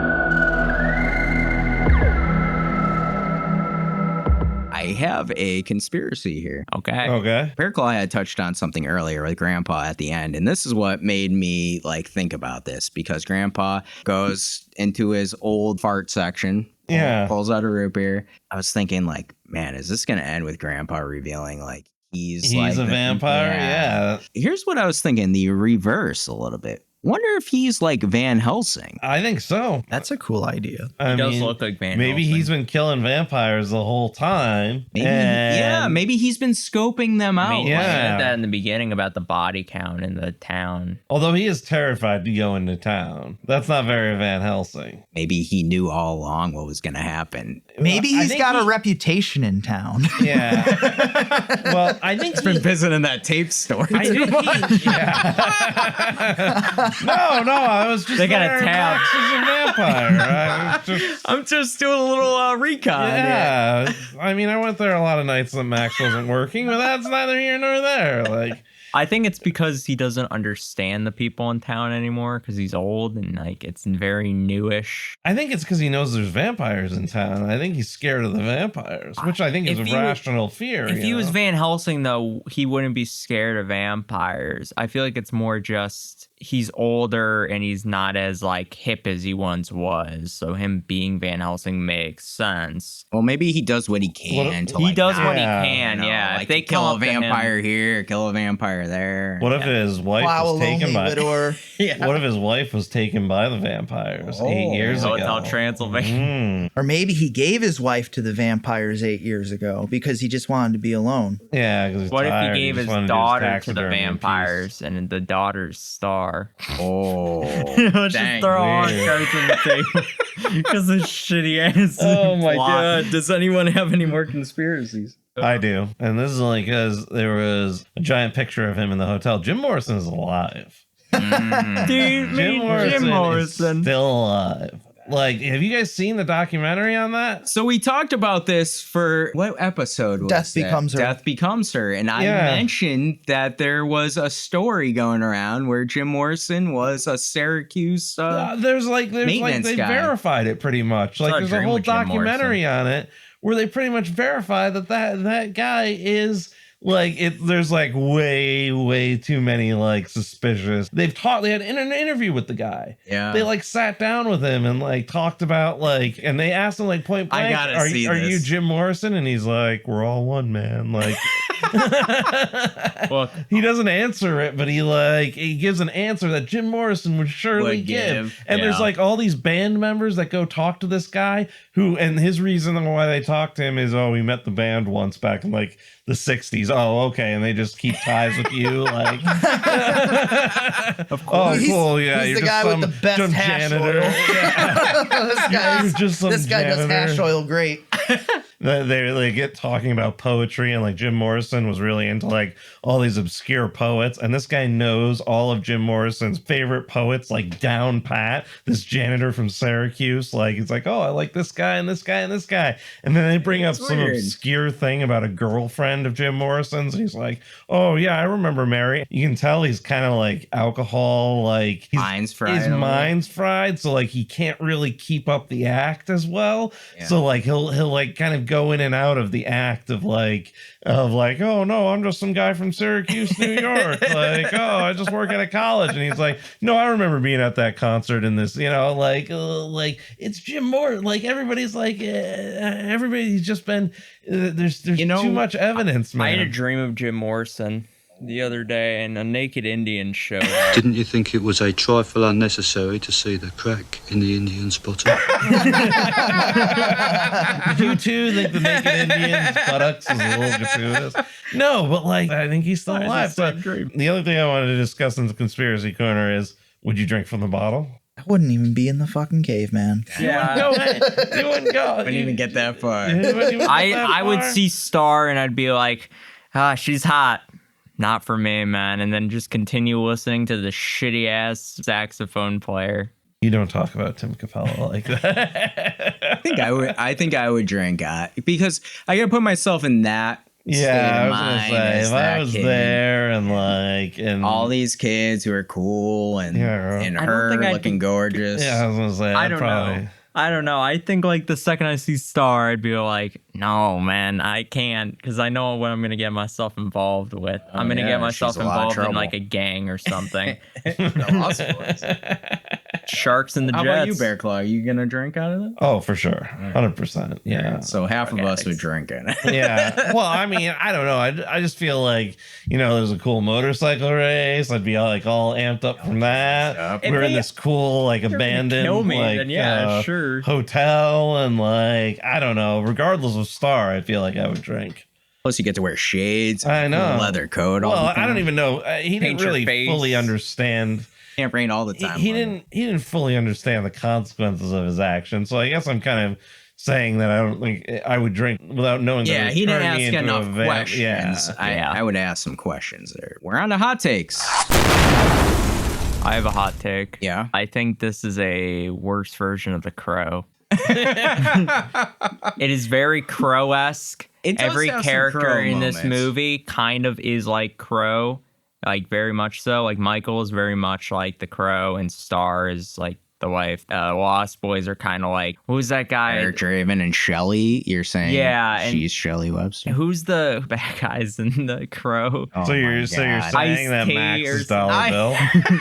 Top dollar.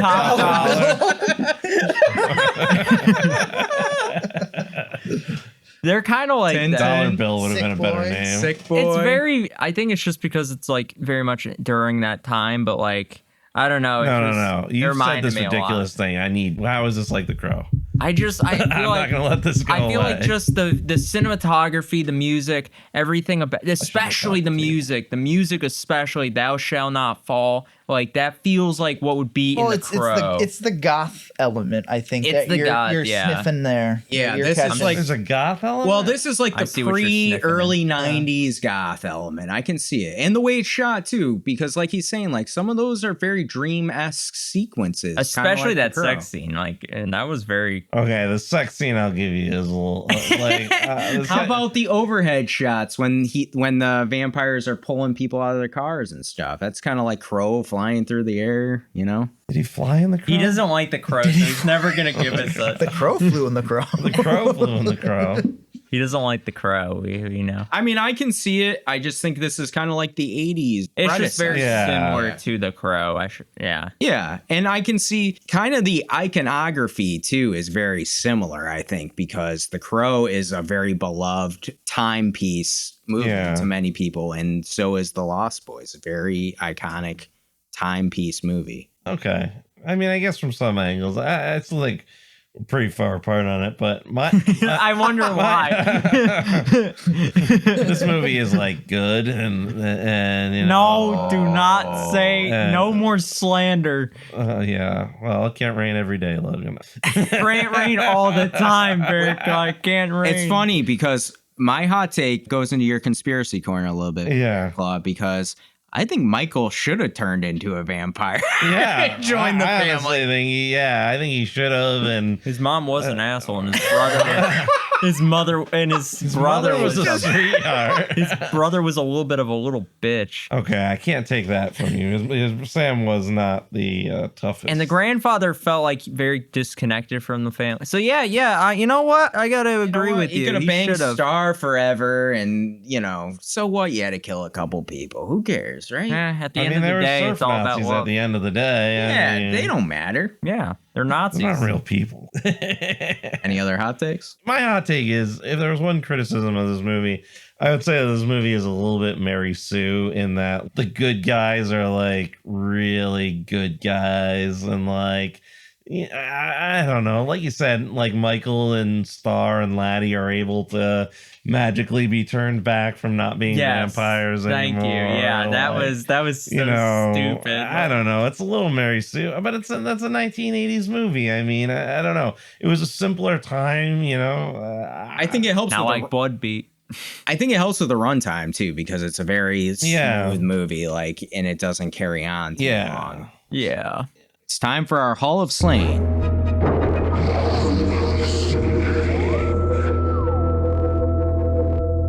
Our Hall of Slain are characters that have died in the movies that we review that would help us get through and survive a horror movie, because we are the final girl Are there any characters from the Lost Boys you want to nominate? Yes, Logan. I would like to induct 2 very serious members. They'll be honorary members because they didn't die, but they're so helpful and they'll very much help ourselves. You have to have died. I don't care. I want the Frog Brothers as honorary members, like without You want to put them with Lieutenant Kinderman and like the honorary? You can put them in the Logan wing. I'm fine with that. We're gonna party at Campbell Sound. They're in the Logan wing. They are perfect characters to be in the Hall of Slain. Don't put Billy or the film detective in there, and I'm fine with that. Oh no, they're all going in there. They're all going. Those are your boys. I don't want. They're Billy. part of your stable. They're not there. I would like to put a member forward. Yes. A gentleman who I thought was very serious about security. Gentleman who was dedicated to his job. yes. The cop. I want it. I second. He had an awesome mustache. He did. You know what? I will say he wasn't intimidated by the Lost Boys. That's true. No. We need a person that doesn't get intimidated easily. Do we have a cop in our? I don't think we have a film detective, but he's really only interested in movies. I will be okay if somebody vetoes this, but this is just so we have somebody to bring up. I mean, the other people that got killed were either the surf Nazis. I don't want them with us. Right. And the Lost Boys are the bad guys. There was that couple reading comic books in the back seat, and we don't know enough about them. Not only do we not know enough about them, she was sitting there like maniacally laughing to like Archie Bunker comic books or some nonsense like that. So that doesn't work with you. That doesn't. She's not. They're not going to help us survive anything unless cannon fodder. Like unless you think that this is a movie, we shouldn't nominate any characters. Well, there's just not a lot of deaths that aren't vampires. The cop is the best. I mean, we could have Bill from Bill and Ted on our Marco. Not his character in this movie, but Bill and Ted. That would be pretty sweet. We'll count as a horror movie. I don't think there's any Hall of Slains. I don't really feel that compelled to nominate anyone. If I were to nominate anybody, it'd be David. Well, we have the Frog Brothers. Yeah, David, but he's a vampire though. But you have the Frog Brothers in your own personal. But I feel like y'all are talking about them as if they're bad, and I don't necessarily think they're good or bad. I just think they're vampires. I just don't want them in our. We trust David. I don't trust them enough. I feel like they'd kill our characters. They'd kill off Hollis first because look at the side. Hollis is like Thanksgiving dinner to those fellas. My whole big hang up with the cop is that like he goes missing. You know, you're gonna have his wife coming around sticking up signs everywhere. He's a valued member of society. He's so good though. My opinion is for order. He stands for truth, justice, and the American way, bro. Truth, justice, and the American way. My opinion is I just don't think there's a strong enough character who's died in this movie to put in our Hall of There's not a lot of deaths. The only deaths are really the vampires. And we can't trust them, I don't think. So. No. Yeah, I don't trust them. All right, I'm shooting it down. I have mine, so I'm happy with what I got. Yeah, so it's gonna be a no for me, dog. Yeah. All right. No. Well, gavel sound. No members coming in this Sad movie. trombone sound. The smallest violin starts playing or the saxophone. I still believe. It's time for Hook. Bad he didn't die in the movie. Oh, I know. He would be nominate him. He would be our leader. He would be like a war. He'd be a first ballot Hall of Famer. Can we induct him in the honorary wing? Go in the Logan wing. Another one in the honorary wing's We gonna have don't more. know that he survived to the end of the movie. Oh, that's true. On a technicality. Let's bring him in. Those steroids, he very likely had an enlarged heart. Who's with me? All right, let's bring him in. All right. We need him to. Gavel sound. Gavel sound. Oh my God. Man, we still believe. It's time for Hook, Line, and Stinker. So I don't know why I picture him like. So for playing a saxophone in front of Jason Voorhees while you're like running for your life. I was thinking of Michael Myers just walking down the road. He's just there and just whips out his sax and just like. I don't know. I think that worked. I feel like Michael would just turn around out of confusion, like or like beguiled. Cock his head sideways and walk away. So on the Instagram posts, are we gonna have the I believe guy and then the Frog Brothers like in the little corner? Yes. With your picture for the Frog Brothers. I'll just have a picture of them in my hand. Oh my god.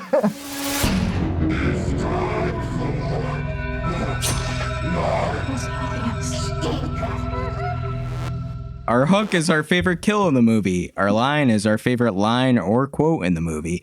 And our stinker is something funny, awful, or weird that happens that makes the movie either better or worse. My hook, like we talked about earlier, it's Paul, the vampire, in the bathtub with holy water and garlic. I like how he kind of gives him shit about the garlic because it doesn't work.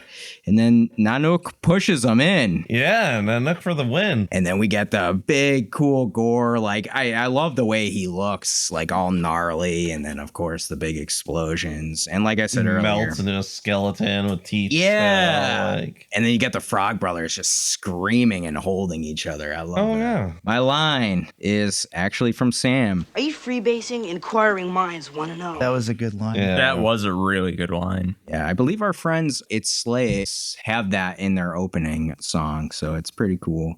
And I had always wondered where that came from. My stinker, I've saved this one. The mom. How many times they say Michael. Michael.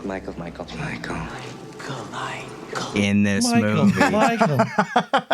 There you are, Michael. There you are, Michael. Michael, how are you? Michael, stop doing drugs. I actually Googled this because... How many times? It's 118 times. Oh, Yeah, God, you're I didn't right. even realize They do that. say his name quite a lot. Yeah, it's a huge Reddit thing going on. I didn't even realize that. I'm not the only one who thinks this way, so I'm pretty... They do say it a lot now that I'm thinking about it. Now I'll never be able to watch that movie without counting in my head. I'm gonna be like so many times. Come on, Michael. Michael, what are you Hey, Michael.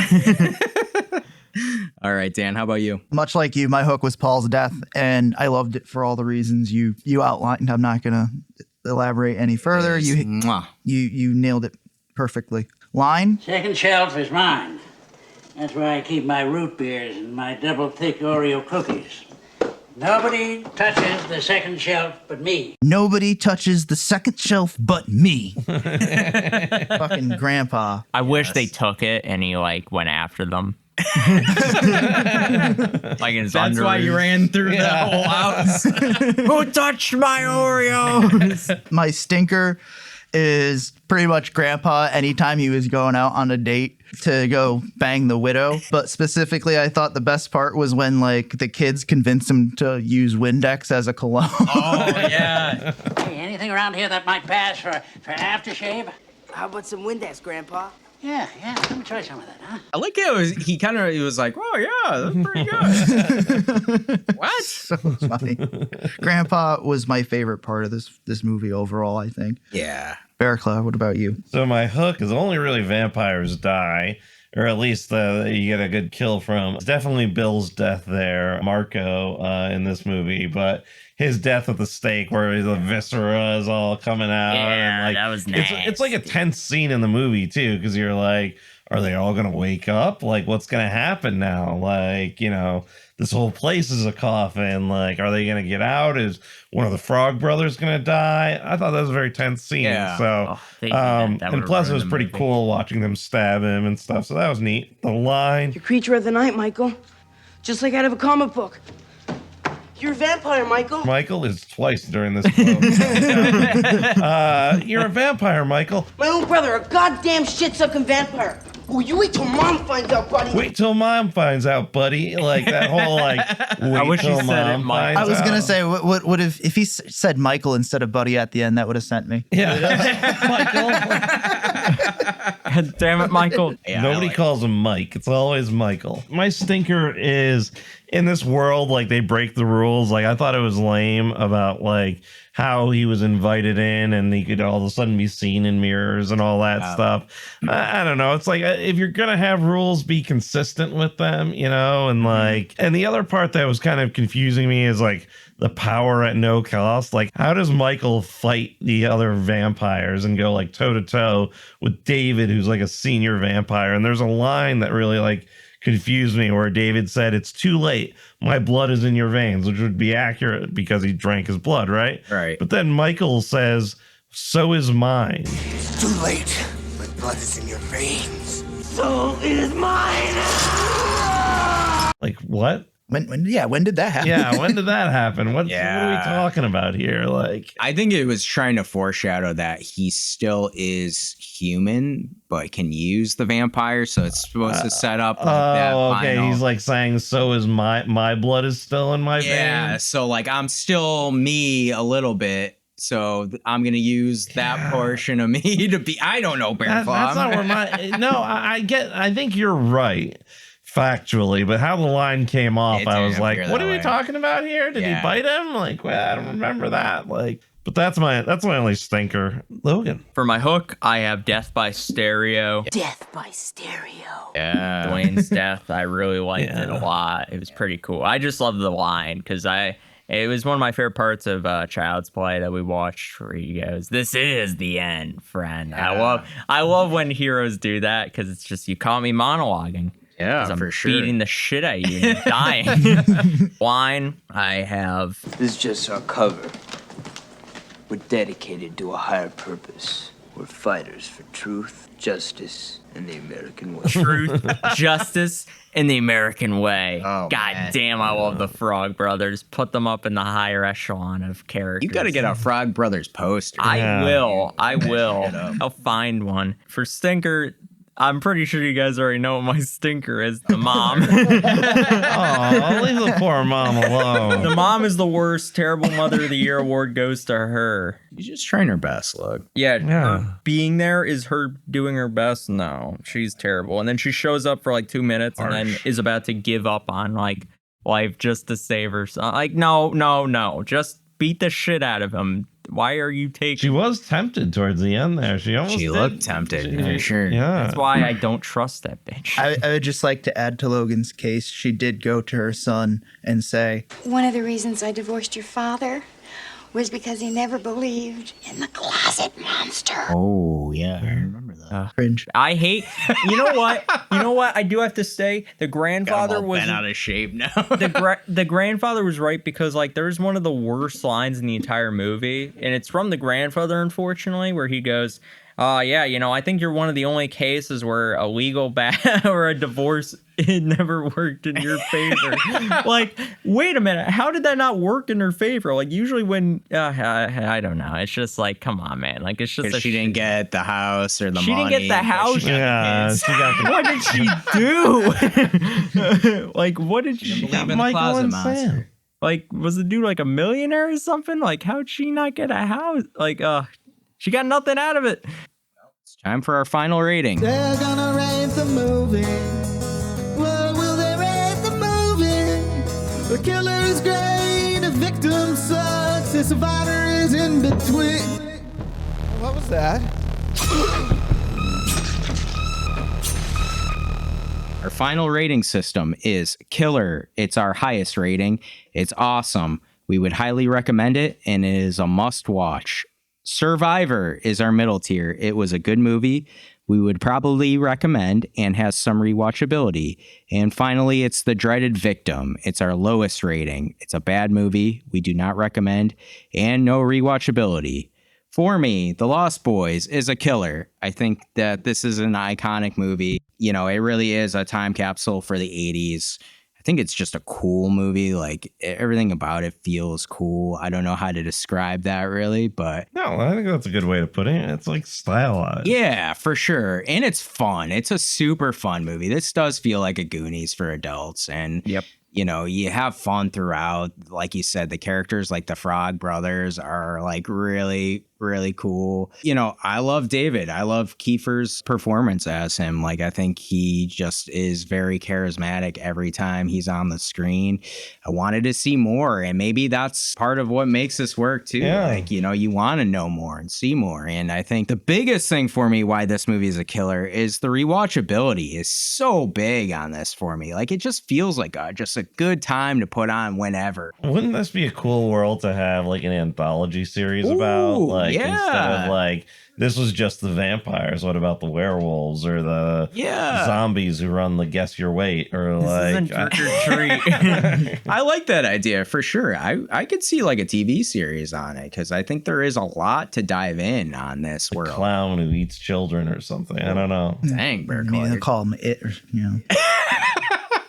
Yeah. Oh, yeah. Dan, how about you? I give this movie a Survivor rating. I give it a high-end Survivor. For me, it's a really great movie that I think captures contemporary issues for adolescents during the 80s. It's fun and a quirky movie with a who's who cast ensemble of kid actors.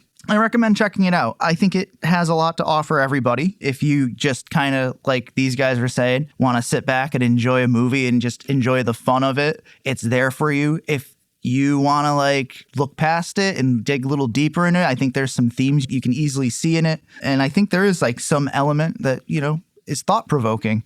That's what my thoughts are on this movie. Bearclaw. I'm just going to say killer, and I still believe. Ooh, I love it, Bearclaw. Right to the point. Logan, how about you? This is a low-end killer. I don't think it's as high as like the other movies. There are some like continuity errors. There are some things I would have wanted more of, but other than that, it's a great movie. It's really fun. Everyone really like flows through this movie. I think it's an incredible watch. I wish they used a little bit more weaponry in the fight. The stereo death was pretty cool. The bass scene was awesome. Again, though, I think Michael and David's fight was really good. I like that Michael was the one to do it, but I wish they had a little bit more there. I wish there was like a chainsaw use because, you know, I pack a chainsaw.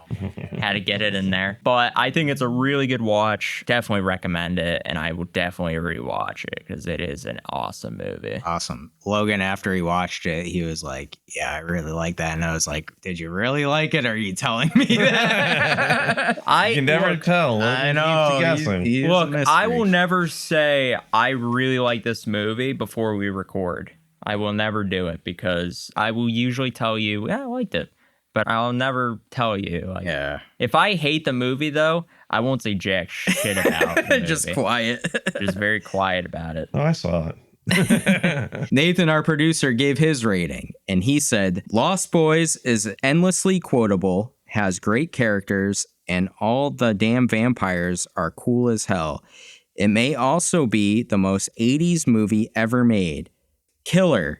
Side note, if Temple of Doom shows a dude's still beating heart getting ripped out and gets rated PG, how does this get an R? Isn't this the exact kind of movie PG-13 was made for when the MPAA created it 3 years prior? This was rated R?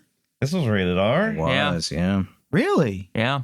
This did not deserve an R rating. Not at Nathan all. has a good point. Our audience got to tell us, what is your favorite gore scene from a PG movie? Right to Bearclaw at the padded room. At the padded room at Outlook.com. Yeah, I mean, that's crazy that this movie received anything. There wasn't even sexual content in this movie. Well, there was sex. There was, but it was nothing. I mean, it was a dream sequence with... there was clouds. Was there even vulgarity in the movie? They don't swear, do they? I mean, they had that guy on stage with his shirt off. That's enough. Tim Capello. They did talk. Tim Capello. I mean, it is killing people, and it's very like brutal about it. And there's a lot of like, probably like the there's a lot of vampire swearing death scenes are probably what did it. They did swear a lot in the movie. I don't remember. I mean, I don't know. I could see that this would be a PG-13, but like maybe they dropped the F-bomb. Maybe. Yeah, I just think some of those vampire deaths are a little gory. So yeah, that's probably why. Yeah. All right. Well, we also asked you, our audience, what your thoughts were on the Lost Boys. So let's check our Instagram, and that's at mouths.of.madness. Modern Monstrous. I don't get the obsession. Oh, not a fan. Man. Monstrous. I mean, it's on point. We're on the same page there. Oh. Harley Quinn, 1913. Great vampire movie, badass soundtrack, 80s at its best. Yeah. Natalie _May _ haven't seen it. Am I a real horror fan? Yeah, you're real. Yeah. I mean, I don't think like this is a killer movie just because it's fun, but like if for vampires movies, it's definitely a required watch. But like for horror movies overall, there's some gray area there. From Lilith Girl, best soundtrack. Fade to Black, 82, my favorite vampire movie. Black, I think it is in the top 10 quintessential 80s horror movie. From Memes, one of my fave movies ever. 13 Degrees of Screams. The twist in this one got me. I could see watching it for the first. It's hard because I've seen it so many times. I could see the twist. Listen, it got me too, so. Yeah. The Nostalgica. I rate it a killer movie. One of my fave 80s horror and vampire movies. The theme song and soundtrack are also to kill for. Ooh, we got another killer. Lucy Dietz, my favorite movie of all times. I love David so much. I have his portrait tattooed. It is perfection. Oh, that's awesome. All _hail _Zeba.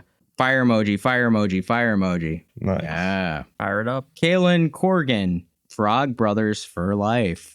Yes, sir. The baddest and the Looks meanest. like you and Kaylin have something in common. Yeah, fire. I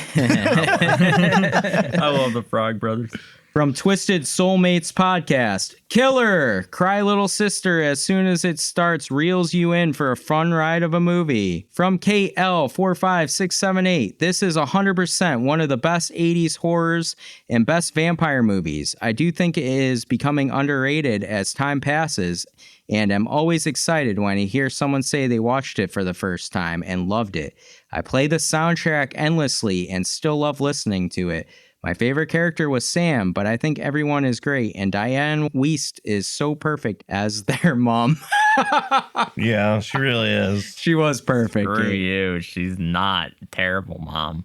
Dissect That Film Pod. This isn't just a quintessential 80s movie, but a quintessential 80s vampire movie. If you get rid of the Frog Brothers, it may be one of the best vampire movies of all time. He just declared war. Bro, I now see why World War I was now. Oh my God. What are you Look talking out. about? The Frog Brothers made the movie. Well, maybe he's saying because, like, if you take them out, like, it becomes less comical and more like... They are comical. Okay, I see that point, but it's supposed to be... I don't want a serious vampire movie. We've seen too many of those. The Frog Brothers are perfect. They're perfect. Well, thank you so much for your comments. We really appreciate everyone's thoughts, and this seems like a pretty iconic movie for most people.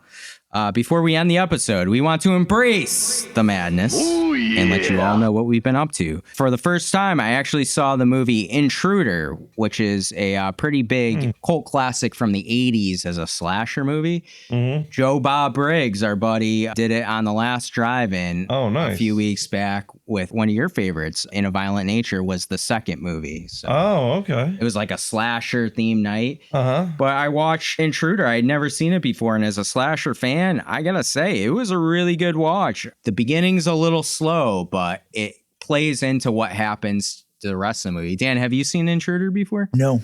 Awesome. Yeah, I might have to pick it later on for us, because I think it's a pretty cool watch. And the kills are fucking awesome in it.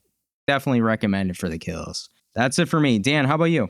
I saw the movie Sinners on Friday. Oh my goodness. How was it? It was really good. A lot different than what I had anticipated. I thought it was going to be more of a action-packed movie, but it reads very similar to Dusk Till Dawn in that, like, they set the first half of the movie up through, like, a lot of character development. They take their time explaining the lore. In this movie, music is like a magical element.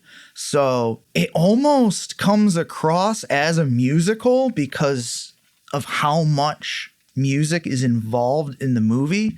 And so it's kind of like... Is it a vampire movie? Yeah. I didn't know. I thought I didn't know what that movie was about at all. Yeah, it takes place in the 30s, and these twin brothers, they go work for Al Capone for a little bit. They get a big payday, then they decide to move back down south. they buy this big farm and they decide to make it like a speakeasy kind of like party place. And so like they recruit people from town to either like help with the party and just come and enjoy the party or whatever. And then this vampire just comes out of nowhere and he takes out a couple of Klansmen and recruits them in as his vampires. And like his whole thing is like, come join us. Like we won't attack you. Like we can all just live peacefully and be one. And then we can go fuck up the Klansmen. Mm-hmm. But the brothers and everybody in the barn are just kind of like, nah, it doesn't work for me, dog. And so like there is some vampire elements, like there's an invitation rights and things like that. But it's such a fun, it's a different movie because of that musical element that is used as a magical element. Oh. I highly recommend checking it out. If out of 10, how high is Haley Steinfeld in that movie? About a 7. Okay. Dang, we gotta get the host for Logan. Wow. Look, all I gotta say is I saw a couple clips from that movie and I got excited. Ooh. Yeah, well then you should go check it out. Dan recommends it. Yeah, I want to see it for sure. It's getting so many good reviews and stuff. So, all right, Bearclaw. So, just being on the vampire theme, and I didn't watch this recently, but I think it's if you like anything to do with vampires, I've got 2 recommendations I think that are critical to watch, and both of them are slightly different takes on vampirism, but I think they're both just the most amazing thing. 2 TV shows. There's Midnight Mass on Netflix. Mike Flanagan. Yeah, watch that as soon as you can. That's just art beginning to end. I mean, there's no series that gets a higher recommendation for me than that. And then the other one is if you're really looking for like a different take on vampires, but it's still being one of the best TV shows still is The Strain. Oh, by Guillermo del Toro. It was on Hulu or it was on FX a while back, but I mean, that's such a cool like post-apocalyptic vampire thing. Like it's so worth the watch, and sticking through the entire series. Like it starts off as this like CDC outbreak, and then it goes in some wild directions. It like stays consistent and it makes sense towards the end, which is like very wild for a series to do. But it's just Guillermo del Toro is such an artist that that's just fantastic. But those are the 2 things I'd recommend. Logan, what about you? What have you been up to? This last week, I watched the newer movie Conclave with Ralph Fiennes there. Really fantastic movie. I highly recommend that movie to everybody. It is such a good movie. I rate on my Letterboxd as 5 stars. It is legitimately one of the better movies of last year. Yeah, I'm hearing a lot of good things about it. It's so good. Like, especially it's very relative to what just happened this last week with the Pope's death and like how they elect a new Pope. And it's a lot of politics, but there's so many good actors. Stanley Tucci, the Tooch is in there. Tooch. John Lithgow is pretty fantastic. There's some like new actors that really take over the scene. It's just a fantastic movie. One thing that I did get to watch just recently today is one of my favorite animes.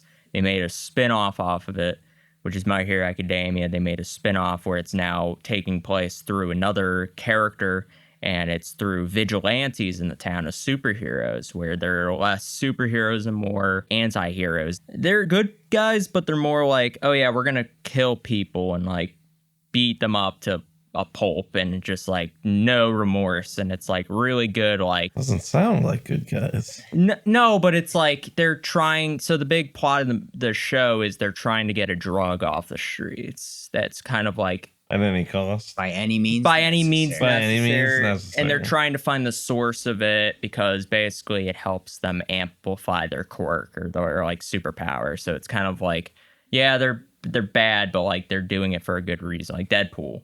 Like, he's kind of like a brutal dude, but he's doing it for a reason. What's the name of the show? Vigilantes. Oh, it's just called Vigilantes. Yeah, okay. I mean, you could probably find it under My Hero Academia, Vigilantes, but it's based on a manga series that's really good. It's very new, so I think there's only like 3 episodes, but it's really, really good. And then just recently, I've been really getting into audiobooks again, and I finally got to read or listen to It by Stephen King. Fantastic book. It's in my top 3. Like, it's such a good read. Like, I definitely recommend that. I know it's a It's a little bit of an older book. Like, I know probably people in the horror community have read it, but like, I'll be a little bit honest. I like the book rather than the movie. I gotta say, it's a really good book. Have you seen when did it come out? 1990 miniseries? Yeah, I've seen the new one and the old one. I like the book better. If you haven't already, please subscribe to the Mouths of Madness on your favorite audio platform and YouTube. If you've enjoyed your descent into madness, we really would appreciate it if you would rate us 5 stars and leave us a review. You can find us on Instagram at mouths.of.madness. We have a great YouTube channel where we have an exclusive video podcast called Straight Jacket Talk. Check it out now at Mouths of Madness. Finally, we have our email address. Write to Bearclaw at thepaddedroom@outlook.com and let him know if you'll be one of us. Yeah, let me know if you're gonna drink from the bottle and join us to be forever young. That's right. Forever young. I wanna be forever. We're gonna get demonetized. Oh my goodness. No money. Well, that does it for our review on The Lost Boys. But we'll be back soon with another episode, and we're gonna be reviewing Dan's pick, Friday the 13th, Part 5. We begin it. Ooh. Time to watch Jason Goes to New York and Jason Takes Manhattan. We're not there yet. We'll get there, though. We're on our way. This one will be fun. But until then, back to the padded room with you. All right, guys, let's blow this party now that we've had some more people initiated into the madness. You want to go down to the train tracks and hang off the bridge? Oh, that sounds like a great idea. Yeah, I don't know about get that. some air. Yeah, it's kind of stuffy. Right. Logan, come down here. Come on, Logan. I don't want to do that. I'm good. Come on, Logan. You can live forever. I mean, that is Join tempting. us, Logan. Join us. Join us, Logan. No. One of us. No. No. Fire it up. No. Fire it up. No. Fire it up. No. No. No. I still believe.